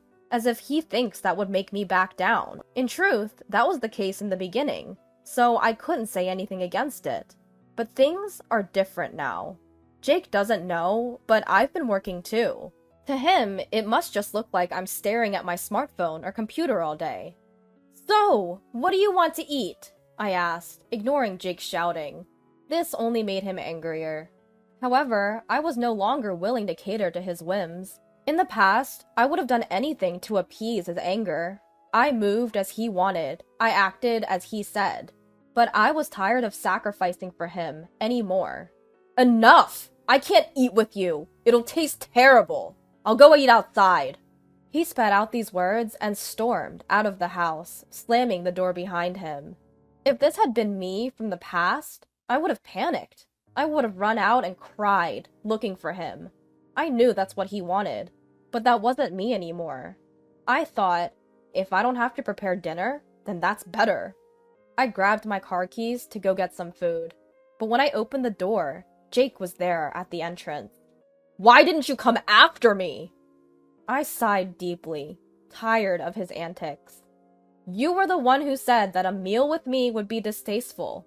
That's why I didn't come after you. I explained, frowning, as if to ask, don't you understand? He blurted out some incomprehensible nonsense about how I would usually chase after him. We went inside the house and Jake was still sulking. It was so childish, not fitting for a 56-year-old man. It was frankly disgusting. When I said nothing, Jake, still in a bad mood, started to talk. Did you finish moving my mom? Jake, who had decided on living with his mother without asking me, and had thrown all the preparation onto me. I'm done! I've just finished sending all my stuff to my parents' house. What? He probably didn't think I would actually go back to my parents. He smirked at me, a condescending laugh. What are you saying? You can't live on your own. You're just staring at your phone or computer all day. You can't survive without me. No matter what happens, I won't rely on you. I'll prove that I can live on my own. You may not know it, but I can live by myself. Don't lie! What's the point of telling such an obvious lie? Why do you think it's a lie? Then Jake continued, looking down on me. Listen, you've only been able to live because of me. If I'm not around, you can't survive a single day because you can't earn money. I wondered why he thought I couldn't earn money, but I didn't touch on it and said, even if I explain it here, you won't believe me, but I'll go back to my parents' house anyway. If you're going back to your parents' house, we should divorce. Don't cry and come back later. Do whatever you want. I can see you regretting your divorce in less than 3 days and coming back crying. Fine, that's okay. I've prepared the divorce papers. Please sign here. As Jake signed, sneering with an arrogant smile, I glared at him, grabbed the divorce papers, got in the car, and headed back to my parents' house. Jake seemed surprised that I actually went back to my parents' house. He called me a few times, but I decided to ignore it. However, after about 2 days of silence, since I got back home, the phone calls from Jake started again. I initially did not answer, thinking he might be abusive. But then a voicemail from Jake came in. I decided to listen to it. Ashley, are you angry? I'll forgive you, so come back. That was it. I'll forgive you? He's the one who proposed divorce, and yet he's saying this? If you think about the situation, it's me who should be forgiving Jake, not him. Of course, I would never forgive him. As this unforgiving feeling bubbled up inside me, I decided to answer the next call. However, contrary to this resolution, I didn't hear from Jake for a while. I thought he had given up, but then the phone rang. It was 2 weeks after the day of that voicemail message. Hello? Ashley? When I answered the phone, Jake was sobbing. Wondering why a grown man was crying, I remained silent. Then, from behind him, I heard a weird scream. At the same time, Jake yelled, "Stop it, Mom!" From this, I could easily imagine that her dementia situation had escalated beyond Jake's control. Ashley, it was my fault. Please come back. I don't know what you're talking about. I left. That's why you can come back. I don't want to come back. Please, I can't handle my dementia-stricken mother and work at the same time. You must be in trouble without my money. I'm not in trouble, and I absolutely don't want to. We're a couple, right? Couples help each other. Yes, they do, but we are strangers now. What are you talking about? I'm in such trouble. But when I was miserable, you didn't help me, did you? You were laughing with your mom. Okay, got it. I'll pay. How much do you want? If you look after my mom, I'll pay. You'll come then, right? What do you think I am? Besides, I earn more than you, Jake. What? There was a reason why I had never told him. Jake was the type of person who disapproved of me working. It was when I mentioned that I wanted to do a part-time job. Women should only do housework at home. It's shameful to work outside. People might think I don't earn enough, he raged. So because of Jake's pride, I had to work in secret. I desperately earned money in ways that Jake wouldn't find out. What job were you doing behind my back? Stock trading. A friend taught me. It was a success, and now I've become a professional trader. So don't worry, I can live on my own. Please come back! Why don't you take care of your beloved mother yourself? Besides, you're the one who suggested divorce. You actually filed for divorce? You thought I wouldn't? I went to file it right away. If you have something to say, please do it through a lawyer. At my cold words, Jake kept repeating, I didn't really mean to divorce. Please come back. I said I was busy and hung up, then contacted a friend to introduce me to a lawyer. He agreed to represent me right away, and from then on, all communication was done through the lawyer. It took a bit of time, but I managed to finalize the divorce. And this is what I heard from the lawyer. It seems that my mother-in-law's wandering habit has worsened. She often sneaks out in the middle of the night and dines and dashes at convenience stores. She's been banned from countless places.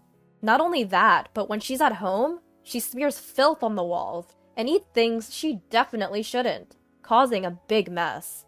On top of that, because of her shrill screams, complaints and reports from the neighbors never cease, and the police often visit. Despite the situation, Jake didn't resort to day services because of his ridiculous pride, saying, People might think I'm a bad son if I leave my mother to a day service. It's shameful. It's not something a capable man like me should do. It could all be resolved if Ashley just came back. I heard that Jake, who used to rely on me and push everything onto me, is now a complete mess, incomparable to those days. He's thin, with hollow eyes, possibly from lack of sleep, and his appearance has become so ghost-like that it's even a topic of conversation in the neighborhood. When I heard that, I thought, it serves him right, but I didn't say it out loud and just thanked the lawyer. As for me, I've moved to the top floor of a tower apartment with my parents. Jake had always belittled my parents, but now I'm really glad I could live in a nice place with them. Finally free, I'm spending very happy days looking at the beautiful scenery every day.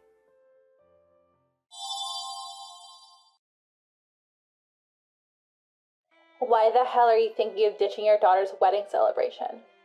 The angry yell of a young woman can be heard over the phone. I did indeed receive the wedding invitation 3 months ago, but I thought I properly sent back not attending. Yet the woman is fuming, claiming that because I bailed at the last minute, the ceremony was ruined, and I should take responsibility. Confused, I repeatedly explained that I had told my absence. However, the woman's response was something I did not anticipate at all. My name is Alicia. I have a childhood friend named Mike who lived next door, and our families have been close since we were kids. Mike, 2 years older than me, moved away for college and after graduating got a job at a big company in New York. I went to a local college and got a job at a small local company. Soon after, Mike got married to a college classmate, and I attended the wedding as a friend of Mike's. 3 years into their marriage, they had a daughter. Their daughter's name is Bella. They sent me pictures and videos, and Bella was very cute. Mike has good features, so I thought Bella took after him. Their noses were very similar, and Mike seemed to adore Bella to the point of spoiling her. His wife seemed to be a kind person, and Mike seemed to be living a happy life. Everything seemed to be going smoothly, but 2 years after Bella's birth, Mike surprisingly divorced his wife and came back home with Bella. The reason for the divorce was his wife's infidelity. Apparently, she had been having an affair with her ex-boyfriend for about a year, and Mike could not forgive her. He obtained custody of Bella and returned home. Alicia, it's been a while. I still can't believe my wife was cheating. I went to see Mike after he returned home, but he had lost weight due to the shock of the divorce and was extremely depressed. He couldn't get over it, calling his ex-wife a lowlife for cheating and expressing resentment towards her. Even though he was doing his best as a father, Bella, still only 2 years old, was missing her mother and crying a lot. Worried about Mike and Bella, my family visited them regularly, provided emotional support to Mike, and helped take care of Bella. Over time, Mike gradually regained his spirits. Around the time Bella started kindergarten, she started calling me Mom. Because I saw Bella frequently and often looked after her, she became very attached to me. People around me said Bella needed a mother, and since I hadn't had a boyfriend in a long time, I decided to marry Mike for Bella's sake. I didn't have romantic feelings for Mike, but our parents were good friends, and with strong persuasion from those around me, I felt more swept up into the marriage. Still, once I decided to get married, I made a strong vow to take care of Mike and Bella with all of my heart. We rented a condo a little away from our parents' homes and started our new life as a family of 3. I had been working hard as a full-time employee at a local company, but I quit my job to dedicate myself to childcare, as Mike wished, and became a stay-at-home mom. With support from both families, Bella grew up healthy and vigorous. We had our share of difficulties, but the 3 of us were living happily. However, when Bella was in 5th grade, Mike had to resign from the major company he had been working for. He was forced to take the blame for a problem caused by his boss at the company. Even though he pleaded innocent, his boss's influence was powerful, and it seemed that nobody wanted to help him for fear of getting involved. After quitting his job, Mike, who was an excellent worker, was able to find a new job at a small local business in his hometown right away. But his salary was drastically reduced. When the family's finances tightened and we couldn't afford the rent for our current apartment anymore, we decided to move to a cheaper, older, and smaller one. I begged to return to my previous company and started working desperately to earn Bella's tuition. Our parents offered to help, but they were both living on their pensions and barely scraping by every month. Their house is small and there's no room for us to live together, so we can only accept their good intentions. I tried my best to manage our family budget frugally so that the 3 of us could live healthily. But Bella, who knew our previous carefree life, could not accept the gap between that and our current reality and began to take it out on me. "If only Mom could earn more money," she said. And unbelievably, Mike sided with Bella. I couldn't hold back my anger because if Mike hadn't been fired in the first place, we wouldn't have to live such a hard life, and it led to a big fight. Perhaps because of such a marital life, Mike had an affair. Bella was now in her sophomore year of high school, just old enough to choose which parent to live with, but still needing a guardian. Comparing to his previous job at a large company, Mike's salary had been extremely reduced, but it was still higher than mine. Thinking about Bella's future, I thought it would be best to leave it to Mike. When I consulted with her, Bella herself, returning from school, said she would go with her father. "I live with Dad and my new mom. My new mom is unlike you. She is a rich lady. Plus, she started her own company and is popular as the beautiful CEO everyone's talking about. Being with you is just poverty-stricken and you're a stranger without a blood tie, right? It's okay to live miserably alone in the shabby apartment forever, isn't it?" Bella was already calling Mike's mistress Mom. I was speechless at Bella's unbelievable insults and calling me you. Just then, Mike came home with his mistress.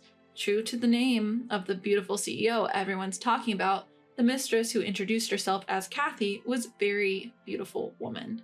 Kathy threw a wad of bills in front of me without even a greeting, a smug smile on her face. "Here's the compensation for the affair. It's $80,000 in total for me and Mike. If you want it, I'll be generous and give it to you, so pick it up." In my anger, I wanted to throw it back at her, but I took a deep breath and picked up the bills. Then Mike and Bella pointed at me and laughed rudely, saying I was vulgar and poor.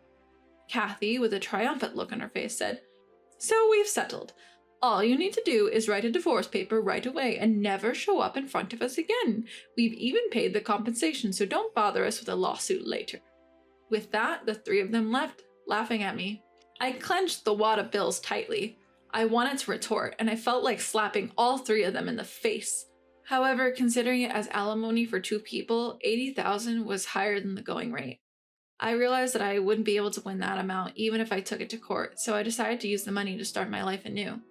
And so, 8 years later, I had forgotten about Mike and Bella completely while living a busy life. One day, out of the blue, my parents told me that an invitation to a wedding had arrived at their home. Apparently, it was addressed to me from Bella. When I looked at the actual invitation, the part that said unable to attend had been crossed out, and attending was already circled.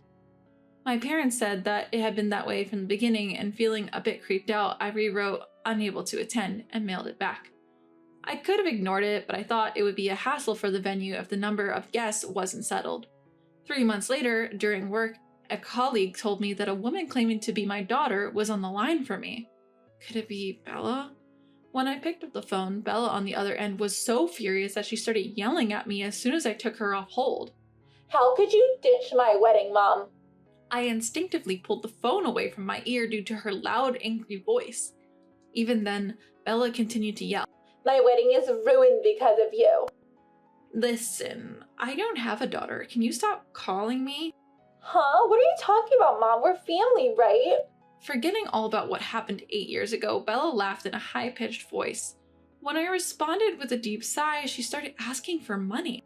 Hey, Mom, your company is doing pretty well right now, isn't it? So you must be making a good salary. I'm struggling financially because my husband is asking for alimony. You'll help me out, right? Because your daughter is in trouble? Like I said, I don't have a daughter. If you're having trouble with money, you should talk to your rich and beautiful mom. When I responded like that, Bella started going on and on about how hard her life is now. It all started with a magazine. Kathy, who married Mike, apparently regularly purchases a famous trade magazine in her industry to see how her company is perceived by the public. Then she's noticed that a company had overtaken hers, which until then had been the talk of the town. It was the company I worked for. After my divorce from Mike, I worked tirelessly to forget about my married life. When the CEO said, "You know what social media is? Give it a try," I became the PR person and started being proactive on social media and gaining media exposure. Our company, which had been conducting business honestly in our local area, saw a boost in recognition and sales began to rise. We started to actively hire locals and even started to attract excellent talent from other companies. As a result, sales went up, which attracted more people, and we started to create better products, and we found ourselves in a very good situation. This seemed to be a huge blow to Kathy, and she seemed desperate to surpass our company. However, it wasn't a clever strategy to boost their own sales, but rather by bad-mouthing me to their clients, saying, "A company that hires such a woman can't be good," as a means to pull us down. The staff were shocked that the competent CEO suddenly became emotional and started to meddle in the management with personal feelings. It seemed that many people who voiced their opinions were either demoted or fired. As a result, talented people started to leave Kathy's company, and it was also suspected and avoided by other companies. Before we knew it, a big gap had opened up between her company and ours. Unable to acknowledge this, Kathy began to lash out at Mike and Bella, and it seemed that Bella and the others did not see any value in Kathy, who was not wealthy. At home, it seemed that they were living a life where angry voices were constantly resounding. Unable to bear such days, Mike and Bella would find people who work at the same company as me and say, "I want to start over with Alicia, but Kathy is getting in the way," apparently crying. But most of the employees of the company are locals, and among the new hires there are also people who got fired from Kathy's company. Naturally, everyone knew about my relationship with Mike, so they were not treated by anyone as a shameless parent and child. Despite this, the two of them who wanted to get close to me again by any means thought if they invited me to Bella's wedding, I would not be able to decline, so they sent an invitation. Even if I returned it as an absence, they would treat me as present and advertise me widely to the guests. However, on the day of the wedding, I was absent. Moreover, because Bella disliked Kathy sitting in my mother's seat, they ended up having a big fight in the wedding venue, despite it being a place for celebration. Eventually, the disgusted guests left and Bella was served with divorce papers from the groom, who saw her true nature. "Mom, come back home soon. Your company is money, right? I'll kick that woman out next time. Let's live together as three again." I'm in trouble if I'm blamed for not going as planned, involving people arbitrarily. Every time Bella calls me mom, I, who get a headache, repeatedly say, "We're not parent and child anymore, so stop contacting me," and I hang up. But since they keep calling over and over again, I consulted my boss and registered not only Bella's but also Mike's phone number as a nuisance call to the company. Perhaps they didn't have the leeway to call from a different number. I was able to have peace during working hours. When my work was over and I was on my way home, Bella, Mike, and Kathy were all waiting together. Bella, as always, accusing me of being heartless, Mike repeating his demands to get back together. Kathy was shouting at me to pay her money because I was breaking the promise of settlement by getting involved with Mike and the others. Hey Bella, if you're struggling with money, wouldn't it be solved if your dad found a new rich mom? And Mike, you're the one who left with the other woman, so if you ask for a reconciliation with your ex-wife, me, it looks like you're a man who was also dumped by your current wife. Is that okay with you? Both Mike and Bella, who had been so nosy, quietly closed their mouths. Finally, I looked at Kathy and smiled. I've kept my promise to you. I haven't contacted these folks on my own. It's not me who's bad here. Isn't it these two trying to ditch you and sneakily getting in touch with me? I quickly turned and headed back to the office. Behind me, the sound of 3 people hurling insults at each other echoed. With those people in my peripheral vision, I reported to the police that a squabbling family was on the brink of physical altercation. On the way home via a different route, I also contacted my parents' house to inform them that the actions of the 3 were becoming more intense. It just so happened, Mike's parents were also at home and responded with a reassuring, "If they show their faces, we'll give them a good beating." I asked them, "Please don't hit them, just keep the doors locked and avoid meeting them," before ending the call. When I went to work the next day, many people asked if I was okay. Apparently, after I left, the 3 really got into a brawl, and many police officers had to rush over in their patrol cars. Even with the arrival of the police, the trio remained agitated and didn't care about the attention they were garnering. Eventually, they were each put in a patrol car and reasoned with, but given it was rush hour, many people ended up witnessing the scene. Among them were Kathy's company employees and partners, resulted in several deals being called off. Kathy, a headstrong businesswoman who was so engrossed in her resentment towards me that she neglected her business, ended up bankrupt. Being a wealthy heiress, she seemed to have sought her parents' help, but was apparently told to take her responsibility for her actions and left to fend for herself. While Kathy was sorting out her business, Mike quickly took Bella and got divorced. After the divorce, Mike and his family returned to their in-laws, where, true to their word, Mike's parents gave them a piece of their mind and severed ties, telling them never to show their faces again. Since the people around our parents' home knew us well, they felt uncomfortable and quickly moved to a different town. He was dismissed after a string of unauthorized absences, having run off without even submitting a resignation notice. Bella seems to be working at her job, but is struggling to repay the wedding costs that were demanded by the groom she had left high and dry. All 3 of them came to my workplace, but my understanding bosses and colleagues protected me, and my subordinates quickly reported them. The persistent trio eventually gave up when a hefty male security guard was placed at the company's reception, finally bringing the situation under control. Since then, I've been living my life devoted to my work so as not to remember those 3. Thanks to the competent personnel from Kathy's company coming for job interviews, our boss is over the moon. I'm making a conscious effort to live each day without letting money get to my head and changing my attitude or abusing others.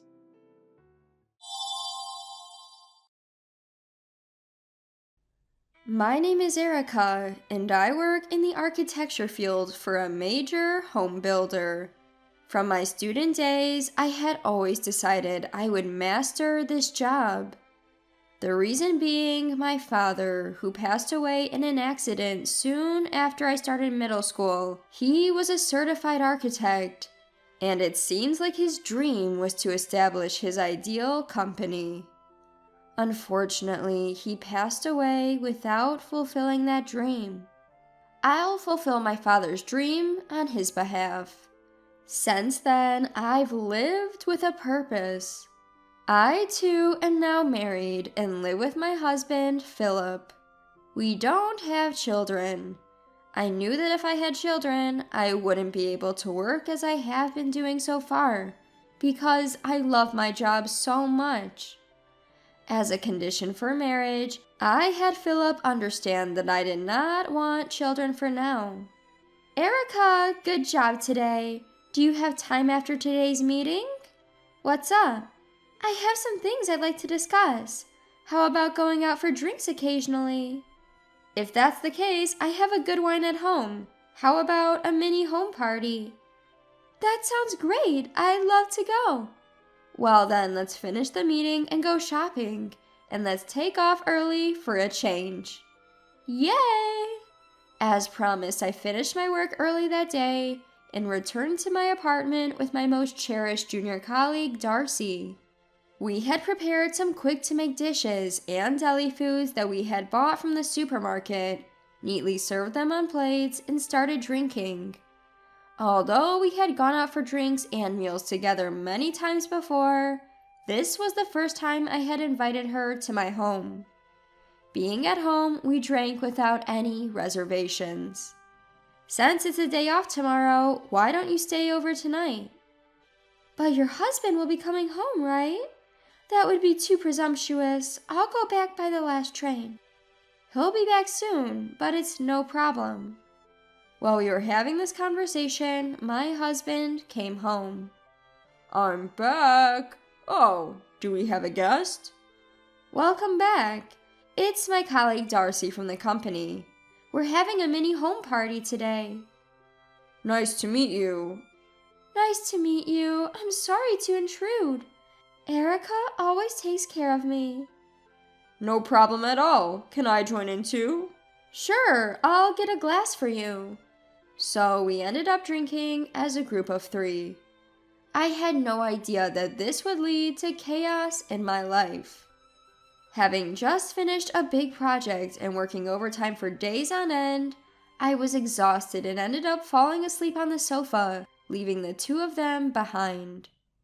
When I woke up in the middle of the night, I vaguely saw the 2 of them having a good time in the distance. I thought they were still drinking, but I fell back asleep. When I woke up the next day, Darcy was nowhere to be seen. Good morning. You slept well. It's already noon, haha. What? I slept that long. Where's Darcy? Darcy? I dropped her off at the station this morning. She's a kind junior, saying it's okay not to wake you up since you're tired. I'm sorry. Did you stay up late last night? No, we didn't drink that late. At that time, I felt something off about my husband's words, but I didn't press the issue. I'm sure it was the middle of the night when I woke up once. I think the 2 of them were having a good time drinking late into the night, but I didn't say anything at the time about why my husband was hiding that, or if he was being considerate towards me. Then about 3 months passed, and I invited Darcy to drink at my house again. I've been feeling a bit under the weather lately, so I've decided to lay off the alcohol for a bit. Oh, what's wrong? Are you feeling ill? It's nothing serious, really. I guess I might have overdone it with the drinking recently, haha. Well, if you ever need to talk about anything, don't hesitate. Besides, my husband would be thrilled if you came over more often. Ah, sure. A few weeks passed after this conversation when, one day after finishing my overtime, I came home to find my husband and Darcy there. Oh, what's up? Did you guys come to hang out? But something seems off. Erica, could you sit down? What? Well, actually, on that day we drank together, after you went to bed, it was just Darcy and I left. We had a lot to talk about, and that's when we started to keep in touch. I see. We've met a few times since then without telling you. Oh, really? Why didn't you tell me? Was there a reason you couldn't? I'm really sorry, Erica. Darcy and I are dating. What? I'm sorry. She's pregnant. It's my child. Erica, can we break up? What? Darcy's the junior colleague that I've been mentoring, right? I understand that, and I'm truly sorry. Next to Philip, Darcy just cried. In such a situation, you'd think that anyone would be seriously shaken up. But at that moment, I was calm and collected. I guess for my husband, a woman who always prioritizes her work over anything else is boring. While the affair was a problem, the fact that I was cheated on didn't impact me too much. I'm fine with a divorce. You don't have to pay me anything. But since Darcy is pregnant, this could be a good opportunity. I want her to quit her job. I don't think I can handle taking care of a junior colleague who's pregnant with my husband's child. Erica. Darcy, there's no point in crying. I should be the one crying here because I was betrayed by my husband and my junior colleague. But if you cry like that, I can't cry. I managed to handle the situation like a perfect student till the end. I know I can live alone, and my husband must have wanted a child early on. So this is good. That was my honest answer at that time. Erica, thank you so much. I appreciate the amicable divorce. Normally, such matters turn into a big hassle. The fact that Philip and Darcy were grateful to me was just because I accepted the situation without much fuss. But I could never forget how frustrated I felt at that moment. After our divorce, they got married and became a family. I have a goal in life. For that, I wanted to believe that this was the right choice for me. After a while of being divorced, I got a call from my senior who had taken care of me during my college days. He is 2 years older than me and had the same ambitions as I did, so we had several times during various exams and got along well. He got a job at a major company, different from mine, before me. We used to keep in touch occasionally, but after getting a job and getting married, we naturally lost contact. Erica, it's been a while. I heard rumors about the career-driven woman getting divorced, and I thought it would be a good time to boldly invite you for dinner. Would you be able to make time? I would have been thrilled to get a dinner from you, Andrew, even if I was married. That wouldn't be appropriate. It would be disrespectful to your husband, so I couldn't invite you. Andrew, you're always so composed. I'm free today, actually. Great, let's do it today then. It's the first time I'm going out for a meal with someone since my divorce. Since that time, I hadn't thought much beyond my work. But now, the prospect of dinner with Andrew had me feeling a bit excited about something beyond work. The hours of the day quickly passed, and I finished work a bit earlier than the time we had agreed on. After freshening up, I headed to the meeting place. True to his word, Andrew arrived at the restaurant right on time. Long time no see. Indeed, Erica. I've heard about all your accomplishments. Have you been well? I was busy with a divorce and all, but that's settled now. I'm thinking of making plans for my work in the future. That must have been tough. Are you okay now? I think my ex has remarried and is living peacefully. As for me, I've moved and sorted things out, so I'm enjoying living alone now, haha. Must have been hard. I've been alone all this time, so no changes for me, haha. How about your work? I've been following your accomplishments too, Andrew. Actually, the reason I invited you today is to talk about work. When I heard about your divorce, I thought this is the right time. What do you mean? Erica, would you like to build a company you've always dreamed of with me? Me? With you, Andrew? I've always thought, if I were to go independent, I'll do it with Erica. But after your marriage, I was indecisive and just passing time at the current company. I had no idea you thought of me like that, Andrew. I know you've always had a clear vision of your future, Erica. I won't push you if it means getting in your way, but if I can make your journey smoother, if I can be of help, I want to start a business together. Is that unacceptable? Thank you. Can I take some time to think about it? But please know, I'm considering it positively. I understand. Let's keep this conversation for another time and enjoy today. Let's eat and drink. Sure. I had never considered starting a business with someone else. Would it be right to involve others in fulfilling this simple childhood dream of making my father's dream come true? I've always admired Andrew. He's reliable, and above all, he has a track record and connections. If I were to start a company with someone, he would be the best partner. That day, we had a really good time, reminiscing about the old days and spent late into the night. From that day on, Andrew and I started going out for meals frequently. Around this time, I found myself enjoying the time I spent with Andrew, regardless of work. I was looking forward to meeting him again, and a different feeling was budding within me. Perhaps if I had felt this way towards Philip, we might not have divorced. And then I made a big decision. I will bring closure to my past with Andrew and look towards the future. I made up my mind. Today, I'm going to meet Andrew. Andrew, sorry for showing up out of the blue today. If it's all you're out of the blue, Erica, I'm used to it by now. No problem at all.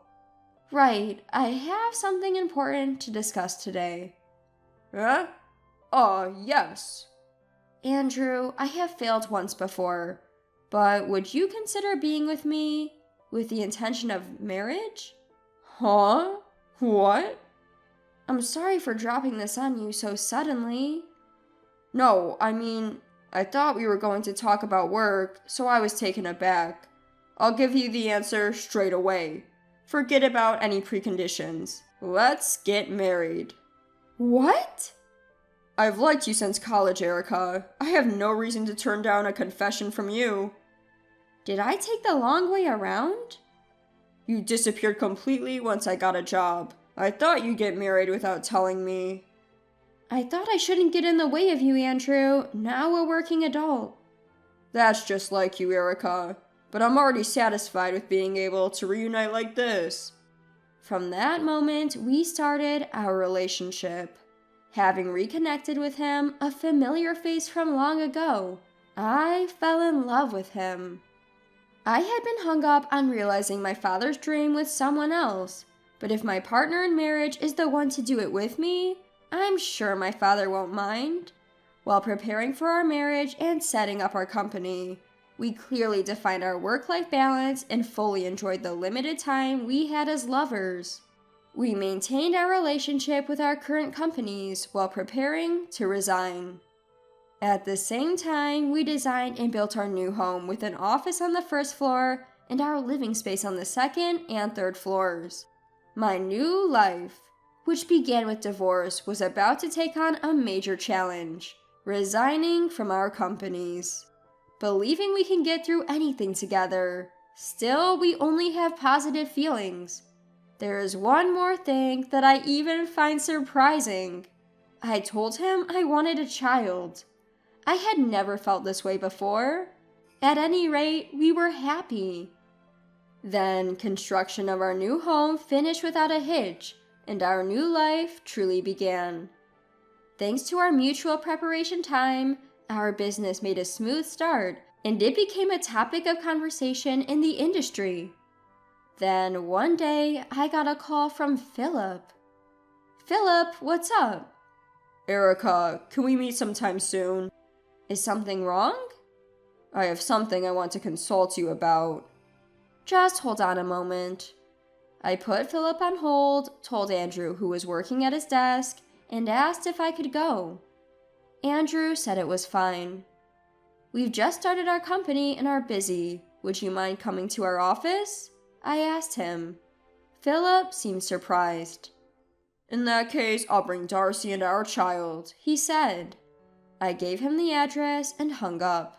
Seeing you, Andrew, such a wonderful person, and our stylish office that we designed together. I bet my ex-husband, who dumped me for an affair, doesn't think I'm living unhappily. We're clearly happy to anyone who sees us. Don't worry. Then Philip and Darcy came to visit our office. From what I could see, Darcy had lost all of her previous sparkle, looking plain and devoid of any cheer in her expression. Excuse us for intruding. Erica, it's been a while. Sorry for bothering you while you're busy. Go ahead and take a seat. This office is so impressive. You've really achieved your dream. Congratulations. Thank you. I'm just getting started. Here's some tea. My husband and I designed this place together and started our company. Nice to meet you. I'm working over there, so take your time. Sorry for showing up uninvited. So, what's up? Darcy looks different. Something's not going well? Well, I lost my job due to restructuring right after you and I divorced. What? I started looking for a job immediately, but I couldn't find anything. In the meantime, we had a baby. I wanted to be there for them, so I took some flexible part-time work. But I can't keep going like this forever. Why are you asking me? I was hoping you might be able to help me find a job. Ah, I see. Even if I can't get a job, maybe you could talk to Darcy's old company about taking her back. Just when I was at a loss for words, Andrew came in. Sorry for interrupting, but isn't it wrong to ask her for that? What? It's not my place to say, but she's my wife. I'd appreciate it if you didn't disrespect her. Considering why you two showed up, why did you come here? Don't you feel embarrassed? It's disgraceful. Let's just leave. Darcy, if you're proud of the work you did at the company, why don't you contact them yourself? I always thought you were an excellent colleague. Have some confidence. Erica, don't look so down. It's not good for the baby to see Mom upset. You did the right thing by divorcing me. You found a good guy and moved on quickly. How dare you say that? But isn't it true? Maybe you even planned it all, bringing Darcy that day. Maybe you wanted us to meet, hoping we'd end up like this, haha. That's awful. Just leave. Yes, please leave. She's not that kind of person. And it was me who reached out after so long. It's not like she contacted me because of the divorce. Really? But living with him, all he thinks about is work. It can't be fun, can it? We see work as work. We make sure to go out on dates every week, and we enjoy our time together. I guess it wasn't like that when you were married. But in the end, she's all about work. She says she doesn't want kids, so you can't fully become a family. I see. She told me that she wants to have children once the business settles down. We're planning to expand our family. That's why we moved the office downstairs, to make it easier for her to work. Darcy, let's go. Okay. Erica, you're better off without me. Be happy. Philip, you need to get it together. Take good care of Darcy. That day, I showed my ex-husband how successful I had become since our divorce. I don't know what happened to him after that, but I hope that he used that day as a fresh start, and things have been going well for him. A year later, we were blessed with a baby. I worked hard during my pregnancy, but for now, I'm leaving the business to my husband and focusing on raising our child. I am truly happy. I'm sure my father would be pleased too, from afar.